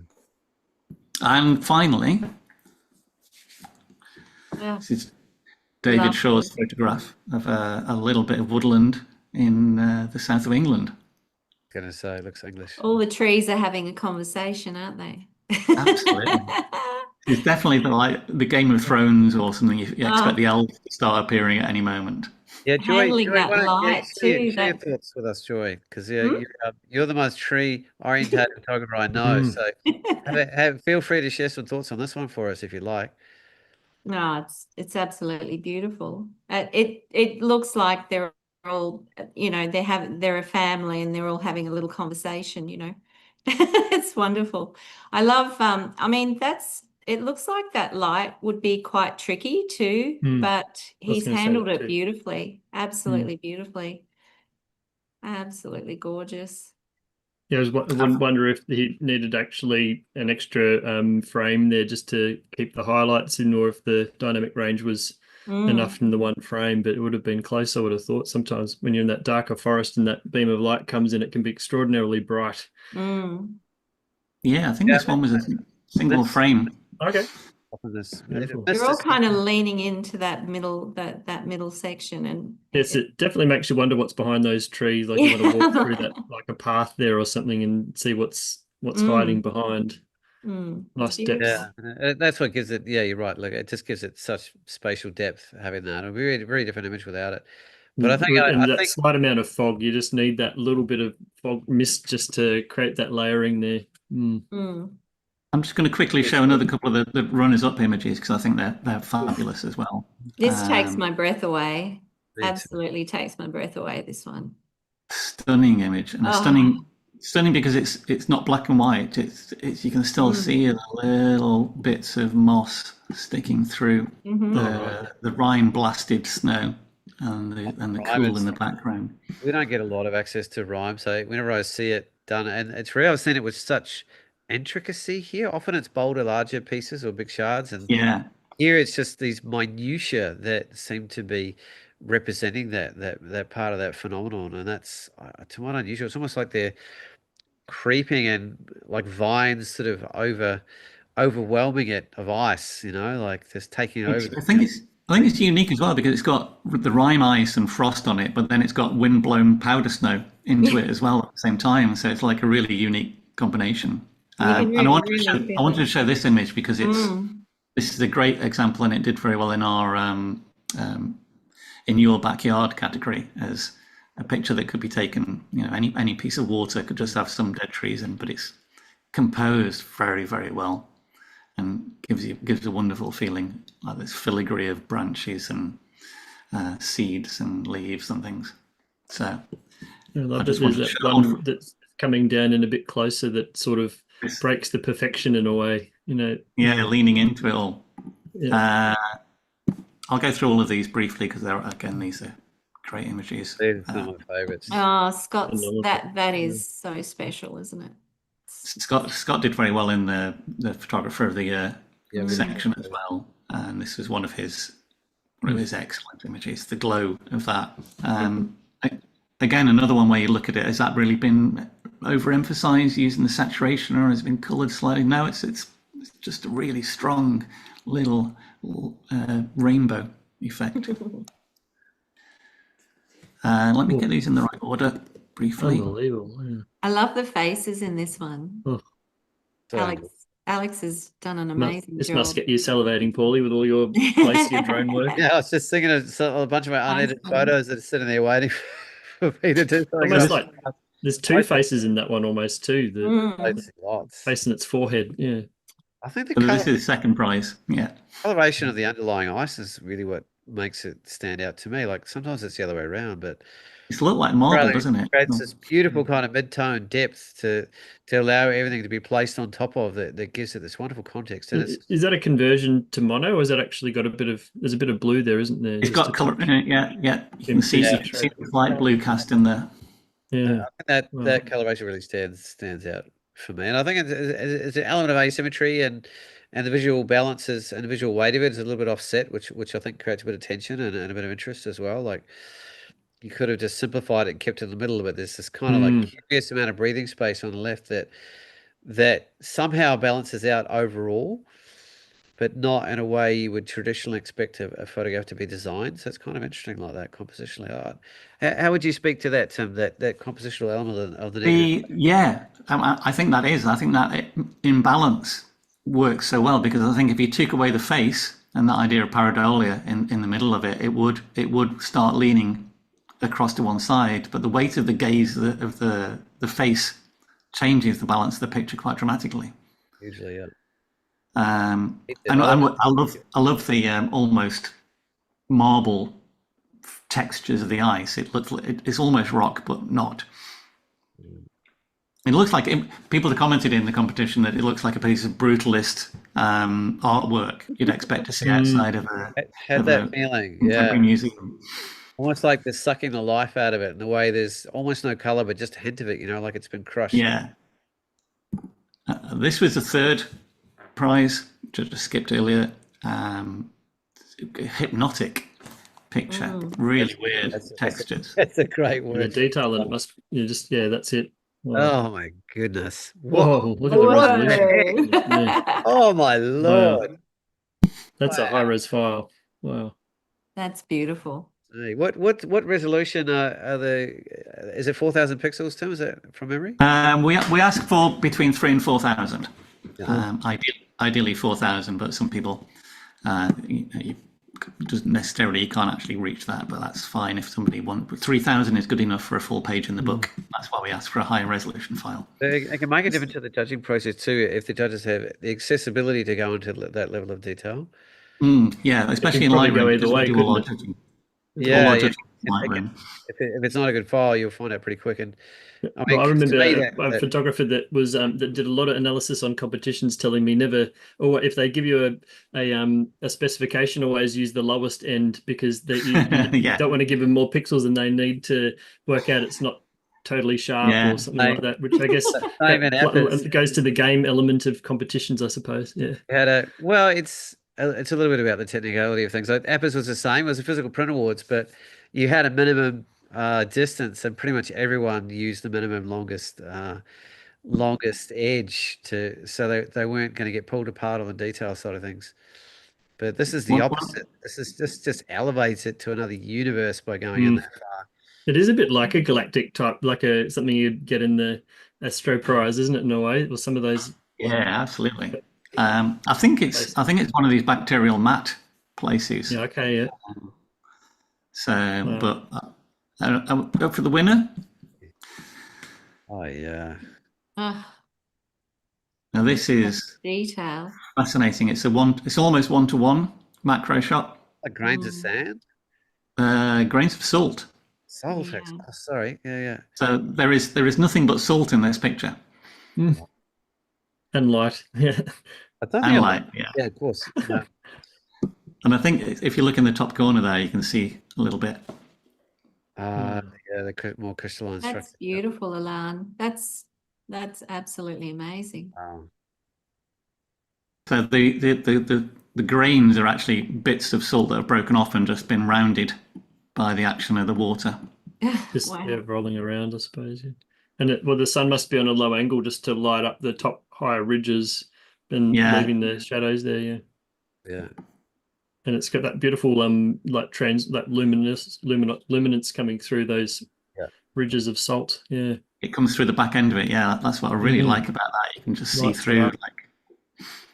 But there's still a translucence on those highlights. It's an understated. It's you can see through it, which has been unexpected. Often with that level of highlighting, it pokes you in the eye a little bit, and here you can see through it almost. Yeah, the brightest spot's still got lots of detail in there. So yeah, the handling of And that it illuminates these. incredible. So it's good, fascinating, really, really good photograph. I missed one of them. I was wondering about that. Yeah. I love this. So I don't know. We can't. But that's the colours pretty much of the Indigenous flag in Australia. Exactly. Yeah, that was commented on. I don't know if Lucas is from here or not, or that just happens, or it's anything deliberate about his inclusion or the design. That's a very good question. I could find out maybe. How can I? But it could also, I guess it represents the sun in the landscape as it is. So it's still got that thematic value. But yeah, it's a very striking Without having that coincidence. cultural context, it still has that. Yeah, good point, Lucky. Just check. Like when I first saw that up, I was like, "Oh, is this an Australian photographer?" I was just curious sort of straight away. Lucas Farlan is from Austria. Okay. Yeah. Wow. What does he say? Spain. España. Yeah. Taken along Spain's rugged coastline during sunset, this photograph captures a striking rock face that echoes the sun itself. Are those captions part of the judging process too? No, this is a press pack we put together just after the results were announced. So we send a Google form out asking people to just give us a few details that we can send to the magazines and newspapers. I hope mine wasn't too long, mate. I wasn't sure how long it was meant to be. I did it in the bush the other night. That's cool. No, I actually did an extract from it and then put the longer one in as well. Okay, cool. Thank you. So, okay. Quick one on projects. Can I do this one in? I've only got the project one. Let's give a big shout out to Haniki. Hi, Haniki. Hi, Anne. They're in Sweden. You know, they're watching at the moment. So say hi. Yeah. Hi, Annika's lovelies. amazing. Let me bring these up on the website because they look better on the little panel that we've got together here. So photography project runner up, third place. Go on, Starlink, do your business. Right, we've got this, darling. Let's go. It's taking its while on this one. There are a lot of images on this page though, so I will figure With it. the press back aspect, was that what was that sort of based on? Did you decide what you thought might be interesting to send out to the press, or We send out all the winners, so basically everything that's on the website, from third, no, all the way down to fifth place, and we give the photographs for each, and the press can choose them. We suggest that they I choose wasn't the aware winners. that image of mine got a place, so that's why I was a little bit surprised when I got that press release. Sort of. Yours was selected. So was it the black and white one? Yeah, Yeah, Black and White Photography magazine in the UK wanted to run a feature. And I picked out a bunch of black and white stuff and sent them to them, and they picked out their images they wanted to play with. Gotcha. Yeah, so they had a pull list. So I sent out an extra bit out about that. Just take a look at this image for a minute. Buried. It's like, what is going on? When I first saw it, I thought, wow, it must be, you know, like dead trees, like a forest. Yeah. And then looking closer and realizing they're reindeer, I just thought, this is just so extraordinary, this image. Absolutely love this. I'm buried too, like almost one on the bottom Yeah. right. Are they waiting out a storm and they're stationary, I assume? Because they look like completely buried. Yes. Yeah, pretty much. That's how they'll just like while away the cold days. God help us. Incredible, isn't it? Warmer to be buried. Wow. Right, here we go. I can show a range of pictures. So it's still loading, Theo's. So is this a project section, or is that Elon Musk sucks, doesn't he? Yeah, don't get me started, mate. We Just going to won't go swap into catalogs. I politics. just realised I'm in the wrong catalogue for what I wanted to show. How many catalogs have you got, Tim? You must have a few, mate. I keep one catalogue for each stage of the competition, and then one catalogue with all the rules in there. Here we go. That's what I was after. See, Theo's. third place, Theo Bosboom in the project category. Theo's competition entry was a project he's been doing using a set of quite rare lower probe lenses. Oh yes, yep. You've seen these. I'm not sure, but I believe he's got one with a little periscope on as well, so you can actually like look. They're up. amazing lenses. They're really the most unusual lens you've ever seen. I'd seen them used for like inside of musical instruments. Yeah. On that was fascinating. So he was like, what's the criteria for sort of projects? So one thing I've often wondered is how much emphasis gets put on the amount of effort that a project is done over a long period of time, as opposed to somebody who's managed to create a body of work Look at that. out of a singular unusual event of some kind. Or I think it's very hard to create something that holds together with a narrative from a single event. We've seen some entries like that, and sometimes it works. For instance, a forest fire is a good example. If you got a forest fire, it's potentially go out to the scene of the aftermath and put together a body of work. And I've seen a body of work like this that worked really, really well. But the work that was put into that short period of time to try and find a range of images that told a story was a lot. And I still think it felt a little bit weaker than it could have done.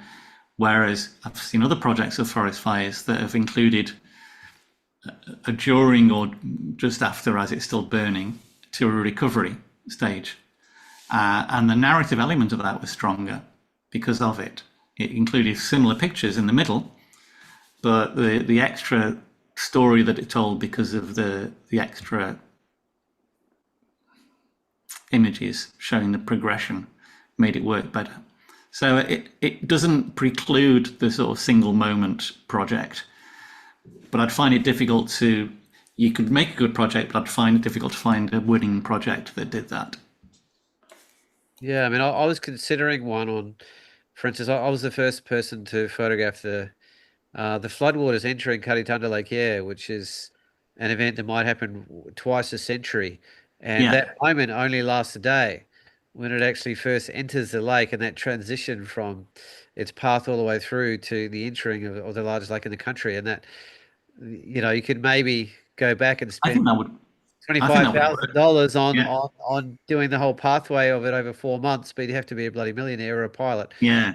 And I considered that because I thought this is a one-off event, and I photographed it as broadly and with as much diversity as I could think of, in terms of context and scale and height and detail and the entrance of the first animals and birds. But I sort of wasn't sure if that would be frowned upon as an entry relative to other projects that have taken over a lot more committed length of time.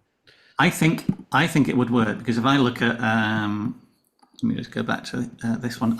Theo's done a project where his local park, this is taken at his local park, it flooded, and he went over there with a wetsuit on and an underwater camera, and took pictures of all the flowers and plants under the flood in the water.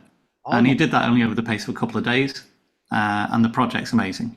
It would do really well. So yeah, you can make that sort of project, but you need to bring a lot to it. And I think if I can imagine you thought a lot about how I'm going to tell a story for that, and it would work. I mean, this project he's got here with a lower, this could have been taken in a single day potentially. There's nothing about the project itself that says multiple days. The lighting and the weather seems quite consistent. Yeah, trying to get the skies to be consistent, and if you could take these amazing shots all in one day, then we'll respect to him. And you've got a choice between 6 and 10, don't you? In terms of, you have, yeah. Sort of up to you. With most people enter 10. Okay. I think you could probably do 6 if it was like really, really tight.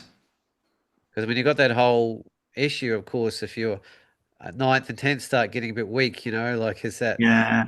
What's rounding out the story more important as a whole, as opposed to the individual strength of the images?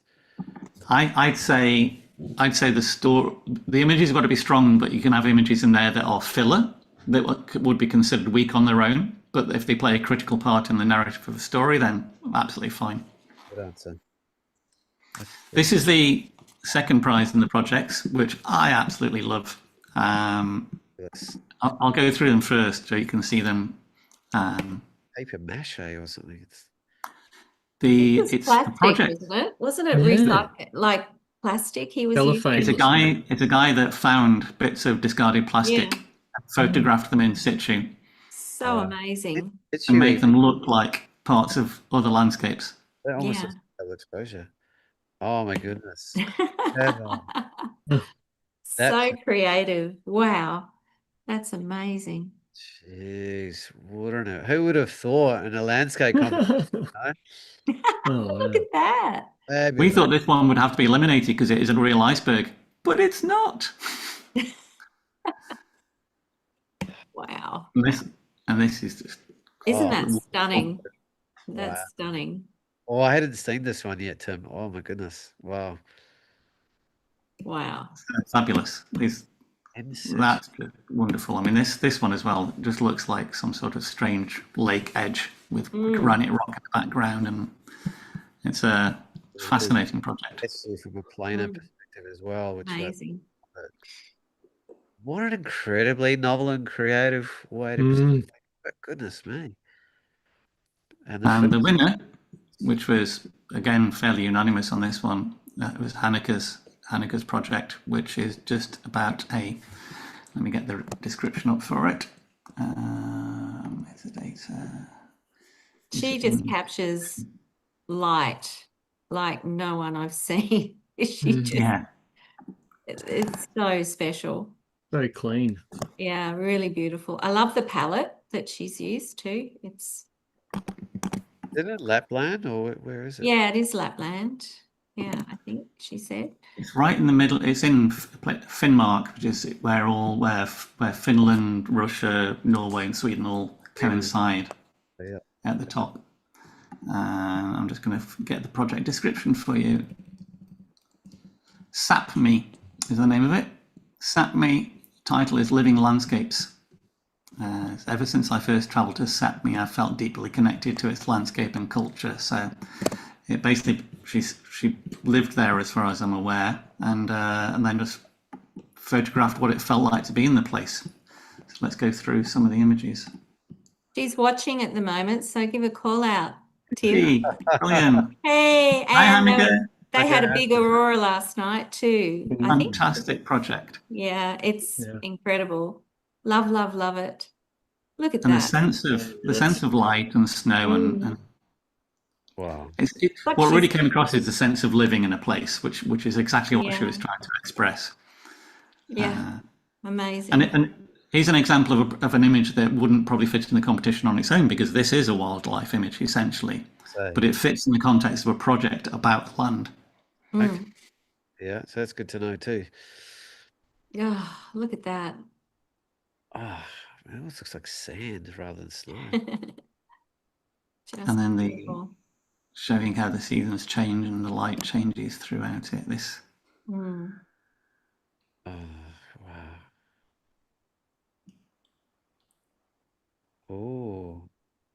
Oh, that's one of my So favorites. delicate. Yeah.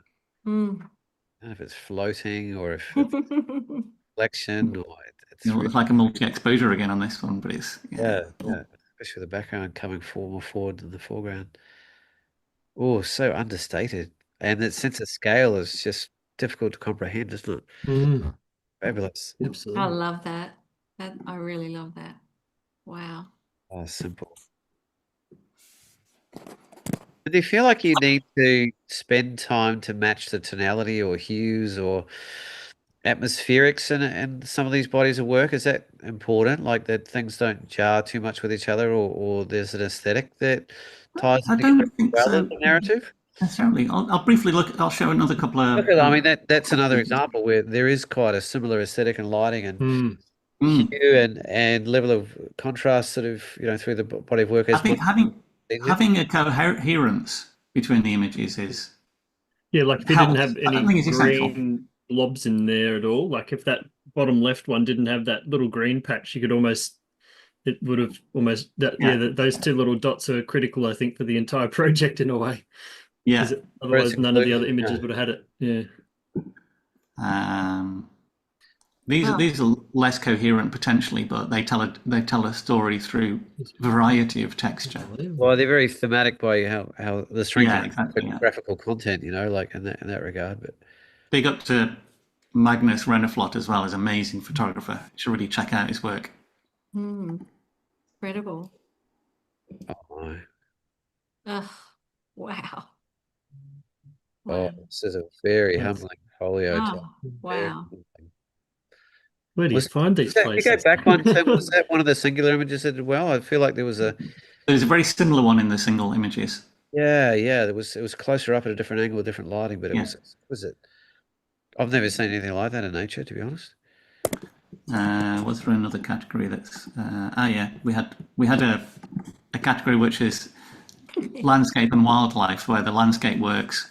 So they are landscape pictures with animals. And the same conversation before was the fact that they've got to work as landscapes. But in this case, would these have actually have been wild, or do you think he is a reptile? Absolutely wild. We really? Went into wow. we made sure about this, and the guys are fairly well known wildlife photographers. Right. Okay. Because we were really suspicious about whether they were placed or not. My spidey senses were going off and thinking, this is too good to be true, but yeah, it is true. Well, again, it depends on how much you place it in the criteria as part of the rules, really. Yeah, and I think we have to have a little bit of scope to work on the edges of the rules occasionally, just because something has just come through and you go, that's amazing. Should we go to Joy's work? The yes, we should. I think it's about time, I think. A quick warm-up. Matt Jackish came third in the Photographer of the Year competition with an amazing collection of pictures. I love Matt's work. It's beautiful. So, Tim, is the process Lucas, very Lucas. conversation based, or when you get to this point, what Yeah. actually happens in reality with the judges? we in terms of the way we're looking at these, so we're looking at the pictures and going, what do we think? As an instinctually, okay, we're going through them and saying to ourselves, how does this feel? Let's put these in order. Do we want to include these to go through to our final conversations? And we do that and get through to about like 10 left, and then we gradually hone it down and say, okay, well, let's look at them. Is this standing out? Have we got some weak pictures that don't really work there? Is there a range? And we start maybe deciding which ones are working as a whole. And then when it comes to maybe the last three, we're saying, okay, let's look at the variety on show here. What have we got? Are we showing, is each photograph really contributing something creative? So Matt's work, fantastic. And there is, I mean, really with the last three, there are very, very strong images. But when you look at the individual images, for instance, really nice, really, really great images. Wow. And we look at Lucas's images and we can see this. I mean, this is one of my favorite images, actually. So, some maybe not as strong. This is a textural image that you may have seen quite a few times in the same ways. This project was fantastic. The ice ones, great photograph, love it. Maybe not as strong as a grand landscape.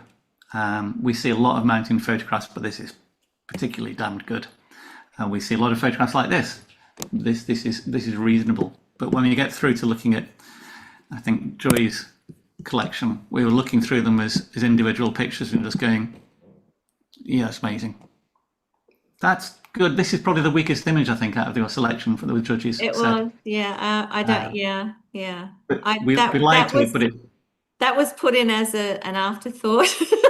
Was it? Right, there you go. Relative Only term, you because I realise, thought, Joy. oh my goodness, I have so many trees. I better put something else in. Yeah, and it did stand out, and it did contribute to the Photographer of the Year because it showed you can do the variety of things. But the only negative thing is it's a scene that's probably been photographed a few times. Sure.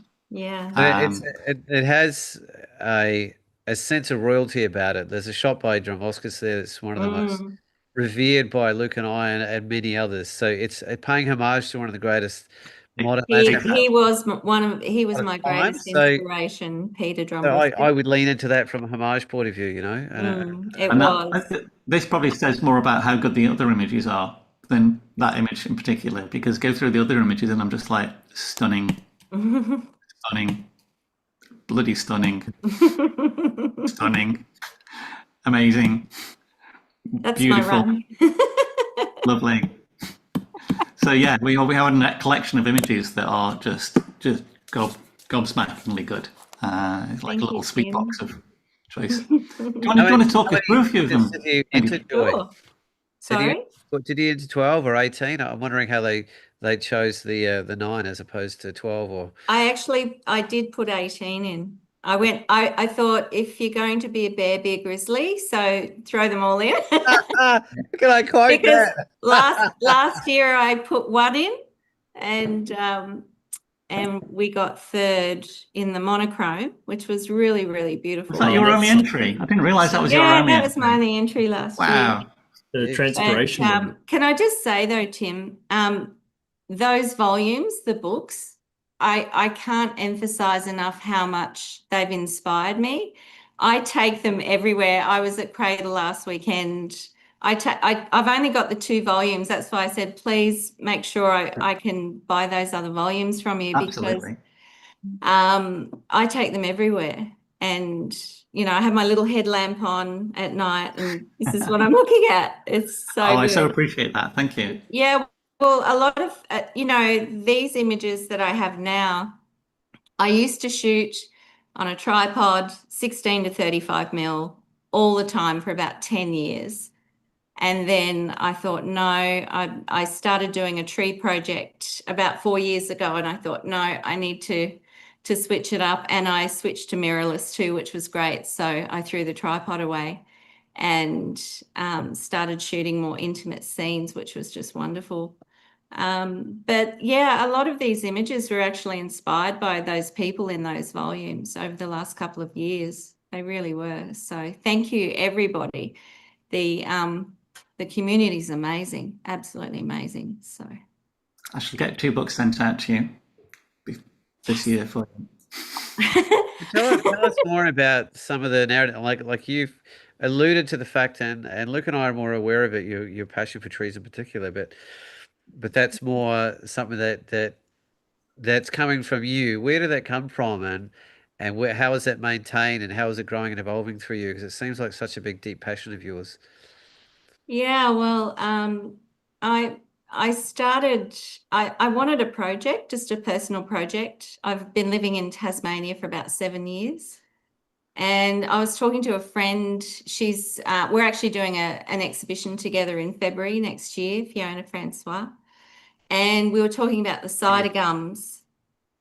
So we decided to jump in and just pop up to the Highlands and start, looking around, and it just started from there. And I became fascinated with the trees. There is so much history. The cultural significance to these trees is remarkable. And spending time with them, just, I don't know, I challenge anybody to not be moved by a cider gum when you're standing near one. They just have a presence that is very, very special. So yeah, so I just enjoyed spending time with the trees, and it turned into more of a project. I got involved with the Tasmanian Land Conservancy.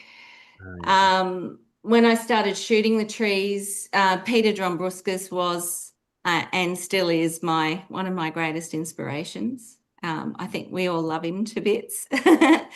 When he photographed a tree, he was photographing a person, it was a portrait. Well said. And so I kind of approach my way of shooting the trees in the same way. And so I look for the character, I look for, I take some time and I just let the tree speak to me, and then, it just evolves from there. It's really, really good. I wrote an Do you have article a favorite tree, about, Joy? I do. is it in the competition? Yes, it is. There you go.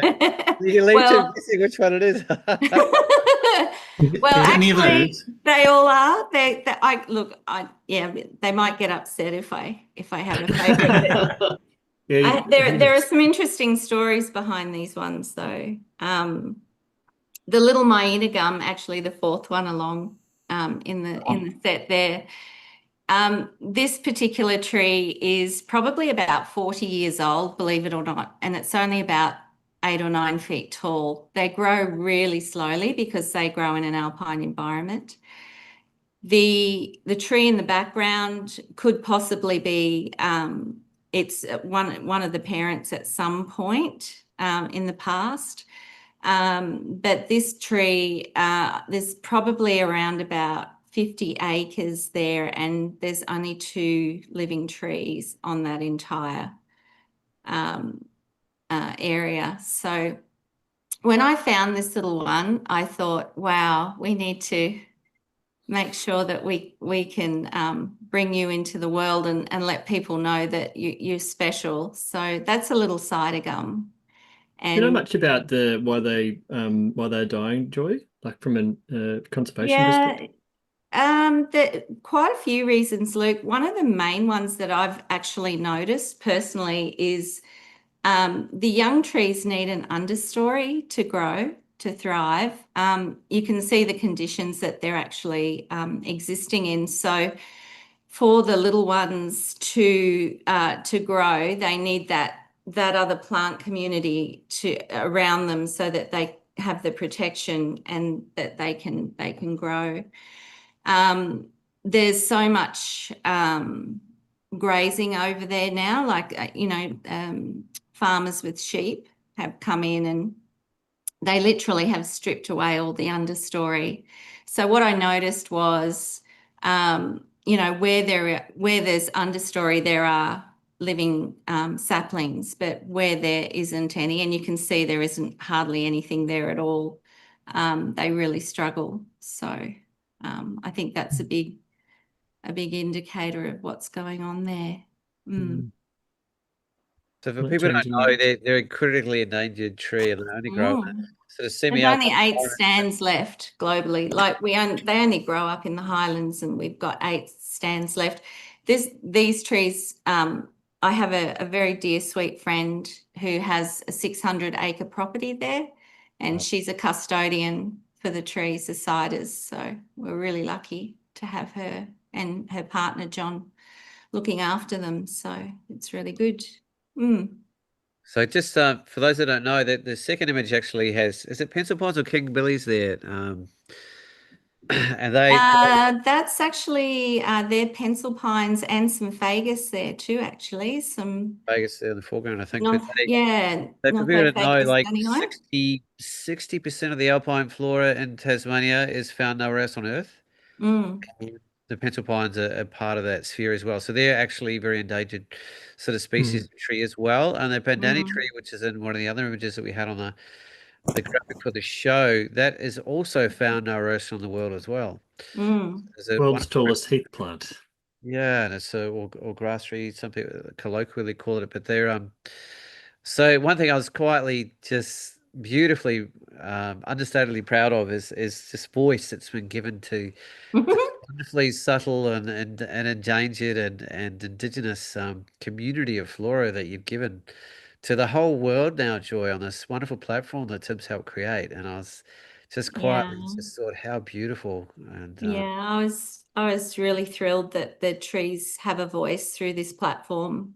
More than my heart's really full as a result. I was actually I was at this tree today. Oh, okay. And interestingly enough, it had actually stripped back even more, and there was even more color. I couldn't believe it. I thought, wow, there's even more color there. Did you get the mist as well? No, not so much mist. nice and wet, right? I kind of, if it was really raining hard today and Mark had the day off, so, if he has the day off, we always go out in bad weather. So we love bad weather. Anything horizontal, snow, rain, we're out there. And it was like that today, but unfortunately no mist there today. But the colors were, just wandering through there was incredible. It was really beautiful. Wow. Yeah. I did notice that consistent wild elemental factor to a lot of your work and what I'd seen outside of this folio as well. That it's not everybody's cup of tea, I got a good reminder of that the last week. I spent a week in some pretty elemental conditions and you can just find things and moments and conversations that just don't happen outside of those wilder atmospherics. But there's a bit of a price to pay. Sure is. I tell you what, the leeches, they get really hungry here. The leeches are, oh my goodness. Yeah. This one I love. I call it left of center. It's literally anybody that feels like they don't fit in, which is, I feel like that a lot of the time. This is me. This is just a portrait of me being, not quite in the middle. But I really loved the pencil pines in the distance, kind of leaning in. This one in particular, the larger one at the back there. And these trees, as Luke and Paul, some of these trees are thousands of years old. I think they recently did a core sample of one down, where was it? Down near Mount Field, I think. And they only got 3/4 of the way through, and they dated it to 3,500 years old. Was that a So, pencil pine? I've never heard of it a outside of pencil pine, yeah. pines being that age. I've heard Yeah. consistently around 1,000 mark for pencil pines, but beyond that, They wow. couldn't believe it. Yeah, that was amazing. Like of all the trees that I relate to me, the pencil pines have the greatest sense of character and like you're literally standing with a person. Like there's so few of them. Mm. And Tim, they're incredibly vulnerable because you didn't know, like they have zero capacity to handle fire at all. No. We've had quite a number of dry lightning and huge areas of our alpine areas in particular have been destroyed in the last 10, 15 years. And we literally, dry lightning did not exist more than 20 years ago. We have no record of it in modern history. That's So climate change, is it? it's Yep. as Yeah, far as it's we know. drying out and more lightning strikes and you can strike in the wrong places and like a climate vandal, climate arson. Yeah. Luke, Yeah. you've got a really Gone, beautiful gone. pencil pine, haven't you? You were telling me about in Walls of Jerusalem. Yeah, there's That's- they're amazing trees to connect with. One of my favorite trees is Yeah. in a place in Walls of Jerusalem, and you can sort of it's like broad you can walk up into it and it's sort of surrounding you, and it's quite a quite a special experience to be able to connect with these ancients, and yeah, just a beautiful ode to these amazing trees, and hoping to do some more project work around the amazing paleoendemic flora in Tasmania. It's one of the most incredible parts about the landscape and features so much in so many wilderness photographers' work. Yeah. And yeah, it's a It's wonderful. amazing thing. Oh, thank you, Tim. I really appreciate the wider. These are all your How's entries. that bottom left like a horse? Yeah. This is nature. Nature has created this. This is a fallen cider gum, and someone's come along and obviously cut some firewood off the bottom logs there. But the elements have actually sculptured that trunk, what's left of that fallen tree, into this beautiful, I call it kind of defiance, the last stand kind of thing. Of this tree. It's extraordinary. And I know, I don't shoot sunsets and I don't shoot sunrises anymore, but I just couldn't help myself with that one. Is that a just curious about that choice, and is it more of a convenience or like there's certain weather types that you prefer? Yeah, I used to shoot all the time. I always look for sunrises and sunsets with my 16 to 35. But now I just love being in the elements. So, if I'm knee deep in some button grass with the snow flying past me horizontally, I'm a happy girl.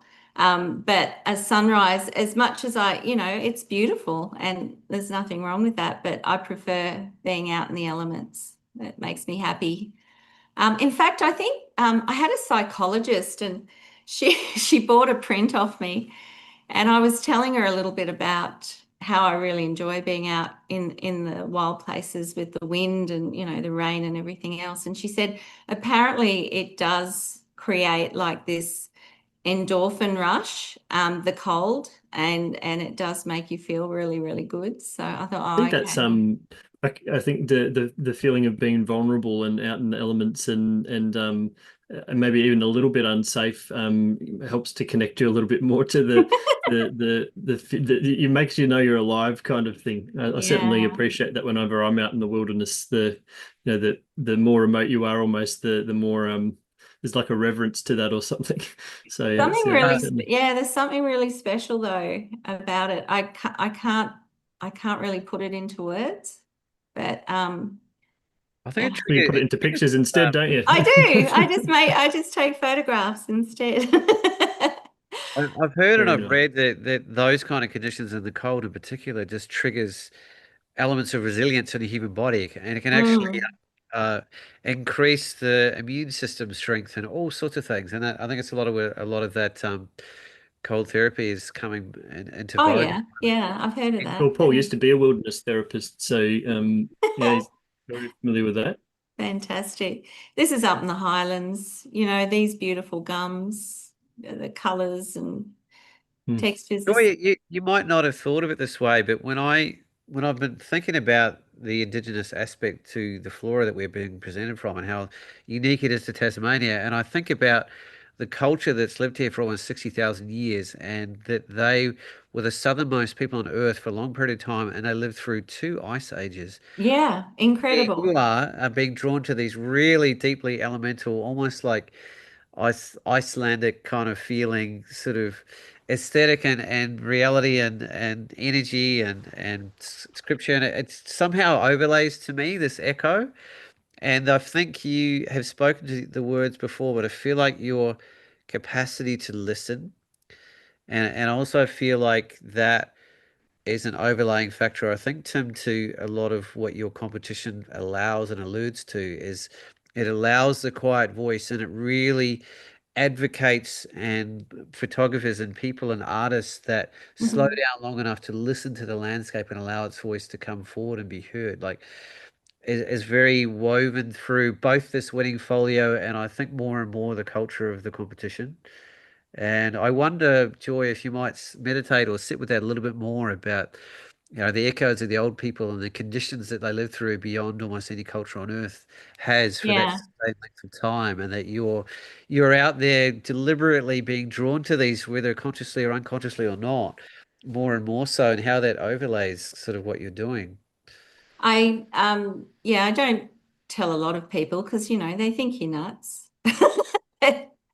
When I go out with the trees, like some of them, I get quite emotional around some of the trees, and I've been asked why. And I can literally feel, the spirit of, the life force of that tree, but also how it had withdrawn and the whole culture around it. I mean, as far as the cider gums go, the exhibition that I'm doing next year is actually based on bringing together, the textural part of the tree, like the textures of the bark and everything else, with the subject. And some of those trees, Paul, as you know, they have generational tapping scars that are hundreds of years old. And I've got a few examples here I'd love to show you, of how the trees have spoken to me and how they wanted me to convey this relationship that they have, like we were talking earlier about how the saplings can't survive without the other plant communities. Everything's connected. So when I went out to shoot, the trees were basically saying, okay, use me as a subject, but include everybody else, please. So I started doing multiple exposure in camera just to bring those two energies together to create something more and to tell the story about this symbiotic relationship between the other plant communities and the gums. So it's opened up an entirely new world for me in terms of creativity, but also storytelling with these trees because they're pretty special. Yeah. So, this one, boy, wasn't that an effort? That's definitely inspired by my lovely friend Peter Dombrovskis. When I saw that, I had to go back to that tree. And I think I told you, Tim, there was a bit of a backstory about this with a health issue, and I was determined to get this shot. And I'm so glad it ended up in the folio because it meant a lot to me, this particular image. There was a great deal of effort that went into getting to this point. So you communicated the Dombrovskis. It was a feel I felt when I saw it as well. Really? Oh, how lovely. It doesn't look like a Dombrovskis photograph, but it has that feel. It has that feel, doesn't it? The way the landscape sits in it, yeah. Yeah, it's just, the trees talk to you. They say, okay, here I am. I think like rocks as well, do you? I think it's very. I do like rocks. I would encourage you, Joy, and I personally am pretty open this way, that I do feel like there's a lot of spirituality that is imbued and woven through your work, and it's part of the essence of who you are, and it's partly the way you can listen and connect with the spirit of these beings and these creatures and these moments. Like they're just sort of emanating away, and I wonder if unconsciously that somehow helped it rise to the fore, even with the judges in the competition, because it doesn't need to be overtly presented for it to be present.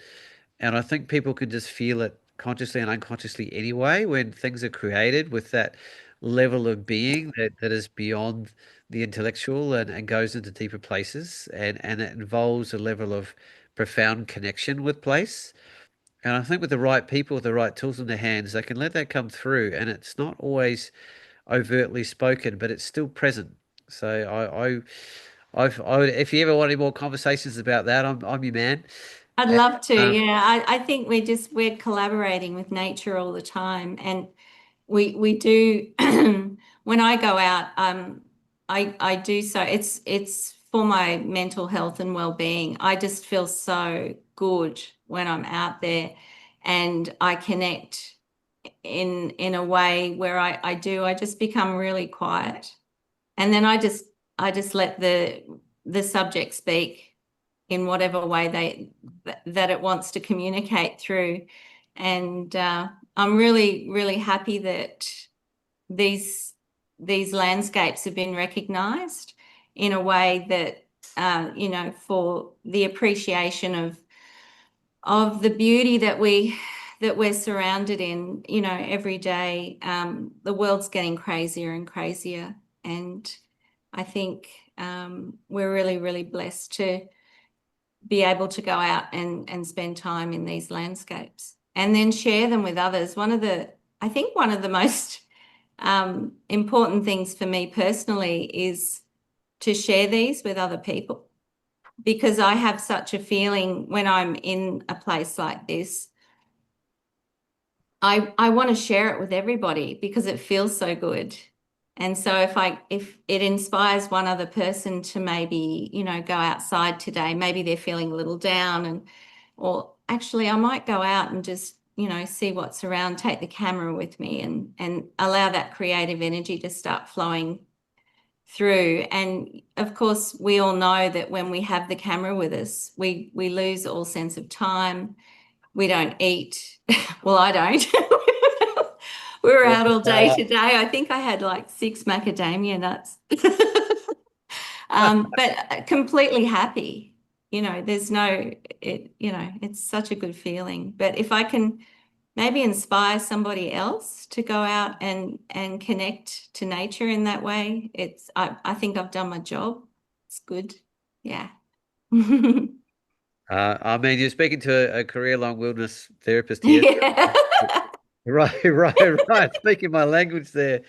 So my rider on that is, it means you don't all have to come to Tasmania because we're quite happy having a bit of space to ourselves. But a good reminder that geez, the natural world is a balancer, a connector, a grounder, a perspective giver, a healer, and just a beautiful place to be. And yes, the world's natural worlds are shrinking slowly, but you don't need a large pocket to enjoy and embrace and connect. Like I just woke up this morning and just walking around with bare feet for a change. It's Yeah, incredible so how good, different isn't it it? feels just walking on bare earth. Mm.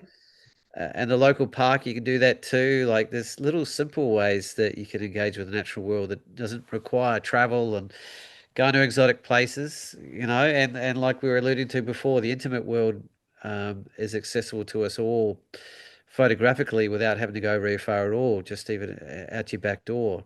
So, yeah, good reminder for us all, Joy. And I feel like I've just given myself a good reminder. I haven't done a good sort of week-long solo trip for a long time, and I literally just walked in the door 20 minutes before the show straight from that. And Good on you. That's feeling those wonderful. tingles from all your words are just like I can feel that processing through me because I haven't arrived back yet. It's still there, and I haven't sort of faced that moment of transition where you come back into the civilized world and you're like, well, what do I do with that now? Like Mm. how do these worlds merge and do they work together, or how do I not let that feeling and connection be washed away by by the parity of all the different things that we decide are more important when we get back into this interesting human world we've created. Oh, so true. And again, hats off to Tim as well for offering such a beautiful voice, and Alex and Rajesh and Matt for Oh yeah, I'm so grateful. Like if I could give you guys like the biggest squeeze, I so would, because like I said, the inspiration in the books, to me, it's incredible, and it's changed how the way I shoot. It's changed how I experience nature in so many ways. So thank you, Tim. Thank you, Matt. Thank you, Alex. Thank you, Rajesh. It's an amazing experience to be part of that community as well. It's wonderful. Can I want to see if I can just share a couple of images here. Just on the book, while you get that set up, Joy, we've had a query around where you can get the NLPA books. Tim, could you let us know, and we can also put that in the show notes as well. Well, I think we can work out a favour, because we still have back issues of volumes 2, 3, and 4, and we've recently reduced the retail price of those down to $50. But I'm quite happy to do a 15% discount just for the show for anybody who wants to buy any of the back issues, which almost brings them down to cost price for the books themselves. You're getting some anyway. Up there, a few hands going up there, Tim. But yeah, that brings it down to, I'm not sure what it worked out in dollars, but maybe 60 Australian dollars or something like that. For they can be ordered from the Natural Landscape website. There's a book section, and there's also an additional discount for bundles. So if you want more than one, you get a little bit extra off. And yeah, if you're sending out a newsletter, I'll send you a code so you can include that in the newsletter. And I should add, on top of what you get as a book, let me just, if you don't mind me just showing for a second. Oh, please. Please. Absolutely. The book itself has a, the book itself is 200 pages of pretty high quality hardback book, but with every book, printed book, you also get an extended edition PDF. So alongside all the photographs in the main book, we have a caption that describes why the judges thought it was successful, what it brought in the competition, why we think it's unique. But in the extended book, we have and if I can do a view across multiple windows here, page display, 2-page view. We get a photograph in the PDF book alongside a description of the image from the photographer, a profile of the photographer, and a little photograph, and also some settings if you're interested in that. But for every single photograph, you get a story about the photograph, why it was made, what it meant to the photographer. And that's about 400 pages extra that goes with the printed book, which I think is really valuable for understanding more about the work that you're looking at. And I quite like having a PDF open an iPad open with the PDF on it while I'm reading the actual book, so I can refer backwards and forward. And that's been available from volume 2. So volume 2, 3, and 4 all have those extended PDFs. So just without doing a whole episode on the book, which I feel like it probably deserves, actually, that's just a hint of the depth and caliber of what's there. Like it's rare that I can't think of any competition-based, in particular, sort of production that gives you such a deep insight into the people, the mindset, the philosophy, the underlying aspects, the thought processes, as well as sort of, giving a lot of space and voice to the bigger sphere around the images, I guess, which can often be viewed in such isolation without any context. And as from an educational point of view, as an image maker, it's quite profound, the level and the value and the caliber of what you're being offered here relative to what else is out there. So I would consider that a very positive investment for any image maker of any description. Yeah, it should be something you can enjoy on its own sake. It's as an instructional thing, as an aesthetic thing. And I always feel a bit like, it's like, geez, do we just discounting them as they're worthy of what they are, and I've got from the stories Tim's told me over the years, the amount of work that goes into them is quite phenomenal. And Yeah, it's we don't make any money on the book, basically. The book's there. The book's there to support the competition. Everybody who goes in the book gets a free copy of the book. Everybody who enters the competition gets a big discount off Incredible it. you do that. Yeah. Yeah, it is, And it's wonderful. it's a huge legacy to the world, Tim. It I really would is. argue today, to Absolutely. be honest. Yeah. Not just a competition, but I mean, that as a resource that's going to be accessible and relevant for another 100 years at least. Yeah, I agree. that's why I love books. Yeah, that's Yeah. why books are essential. And the other thing is getting a good quality book in people's hands, because a lot of people can't afford a book of like I said, the book we should really be charging about $80 for in order to make it reasonable, possibly even more, because it costs so much to print it. At the price we're selling it now, it's basically how much it costs to print it. So, but that's what we want the competition to do. It comes from a point of view that I don't think competitions are the best thing in the world for photography. That's my fundamental view about competitions. However, competitions do have a place, and they will always exist. So as long as they exist, we felt it was important to make it the best one possible and to bring something more than just the competition to it. So we tried to convert it into being a virtual exhibition. That's what I think the competition is. It's a curated exhibition of work. It's And then if I think about it like that, I feel a lot more nicer. I feel better about running a competition.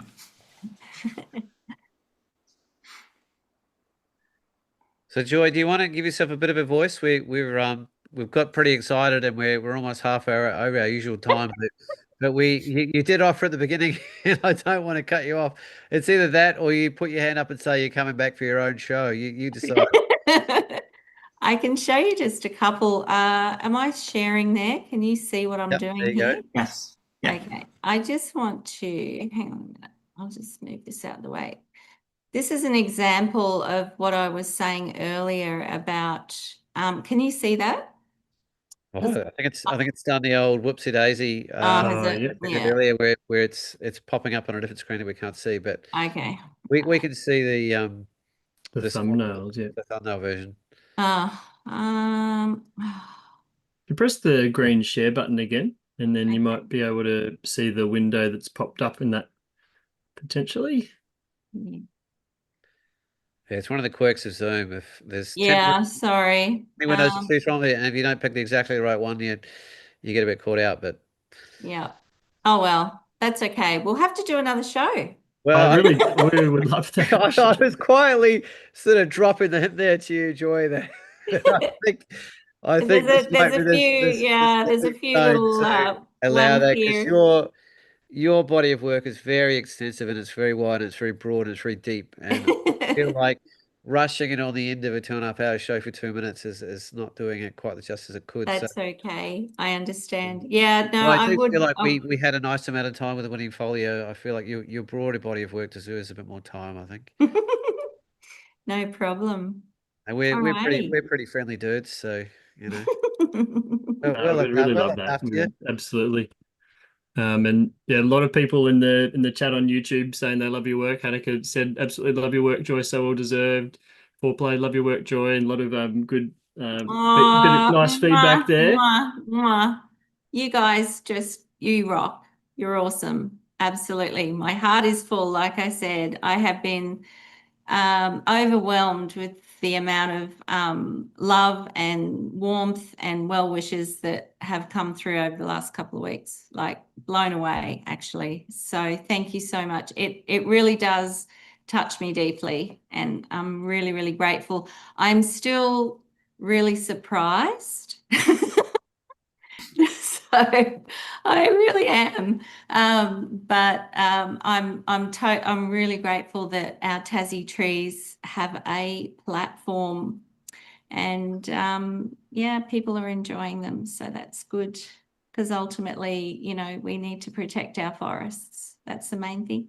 Would you like to write an article for the book? I would love. Oh yeah, I'd love to. We have three essays in the book. Okay. And it'd be great if you could write something about that. You did get to voice out the article that you'd written already that you alluded to. What was that about?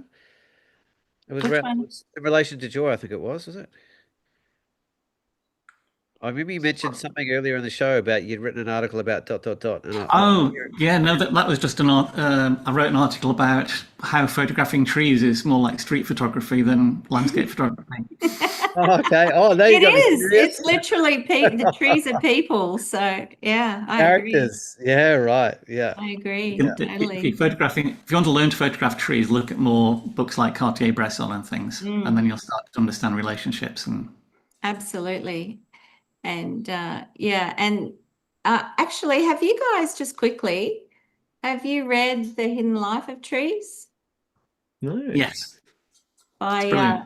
Peter Wolleben? Oh my goodness. I've Talk got about Overstory sitting on my shelf over there. A little bit more of a scientifically headier one, but it's a lot about the interconnectivity The of Hidden Life of Trees. Incredible. Yeah. They talk about he talks about the forest being like a social network. The parent trees actually will feed the saplings, the young trees, their children. So it's very much like a human family. Very, he compares the forest to a human family. If there's a particular tree that's struggling, other trees will feel the distress and actually send sugars and nutrients to that tree through the mycelium network under the ground. And incredible book. Everyone read it. It's so good. Definitely. Thanks So so much good. for jumping on, Tim and Joy. We've really enjoyed the chat, and just so nice to deep dive into the competition winners and runner-ups, and obviously having a look at Joy's amazing portfolio of work that got her the overall award. I'm sure I told you that you're going to win one day, Joy, and I was not surprised to see your name there, to be quite honest. So I was really surprised. yeah. But thank So you. no, your work's definitely world class, and it's just amazing to see that it's been acknowledged as such as well in this way. So I really think it's one of the pinnacle competitions you could possibly win as a landscape photographer. So it's all downhill from here, I guess. yeah. There's a bit of So, psychology like that, isn't it? Mm, You find your way with it, Joy. Just take it day by day and just soak it up, laugh about it, be a bit light about it. Don't take it too heavy. There's an element of chance that with any of these things to some extent as well, but you've been honored for a consistency and a commitment to something you love, and that's just a beautiful thing. And as I thanks, know, Paul. and I know it's more important to you that the voice is more about the trees themselves and their place and their space, and particularly the endangered ones and the gums themselves. It is a beautiful Yeah. thing, And our king and it is a billies great too. role Yeah, our king billies are endangered too. We've got some work to do, boys. to do. mhm. Yep, We've Some got more work beautiful, ponds, and to some there's beautiful all work to sorts of do. amazing do. trees that are More very and susceptible. discussions are in place, Tim, about They being are. a bit We're more proactive excited. with what we can do here as a photographic community. Really Brilliant. exciting. Love to Around Yeah. hear. that. So stay tuned. And Tim, I Mhm. wanted to thank you for being such a great friend of the show as well. And every time I've asked, you've always said yes and given your personal time, no matter what weird time it was. And it's not lost on us. You're a busy man and do a lot of wonderful things, and you've got your own life. So thank you for that. And I enjoy it. Enjoy the Absolutely. company. Great. yeah, it's such a Thank great you, fit. Tim. Thank you, Tim. Alrighty, guys. Well, we'll need to wrap it up there. It's my shift now, so I've got to go and my baby duties. And don't I'm want gonna have a shower. I got my first shower in a week and have some dinner. So there we go. yeah. Thank you very much. Thank you very much, Thank So, both of you, you, for Paul. supporting photography, and enjoy for entering as well. It's brilliant. Really Yeah, thank you so great. much. all Yeah. right, guys. Well, I'm sure we'll catch each other again sometime relatively soon. So, but until then, thanks everyone so much for tuning in tonight as well, and we'll see you again shortly. Keep an eye. If you haven't signed up to our email list, that's a good way of knowing what's coming up with our show. We'll also include some details about how to purchase the NLPA books in that next email we send out. So keep an eye out for that. And also, that was on the Natural Landscape Photography Awards website. Go to the books link there, and you'll find out how to pick up all of those back issues and the current one as well. So thanks again for the special pricing on that, Tim. Very appreciated. And we'll see you again next time, guys. Like and subscribe, and see you next time. Bye. Thanks.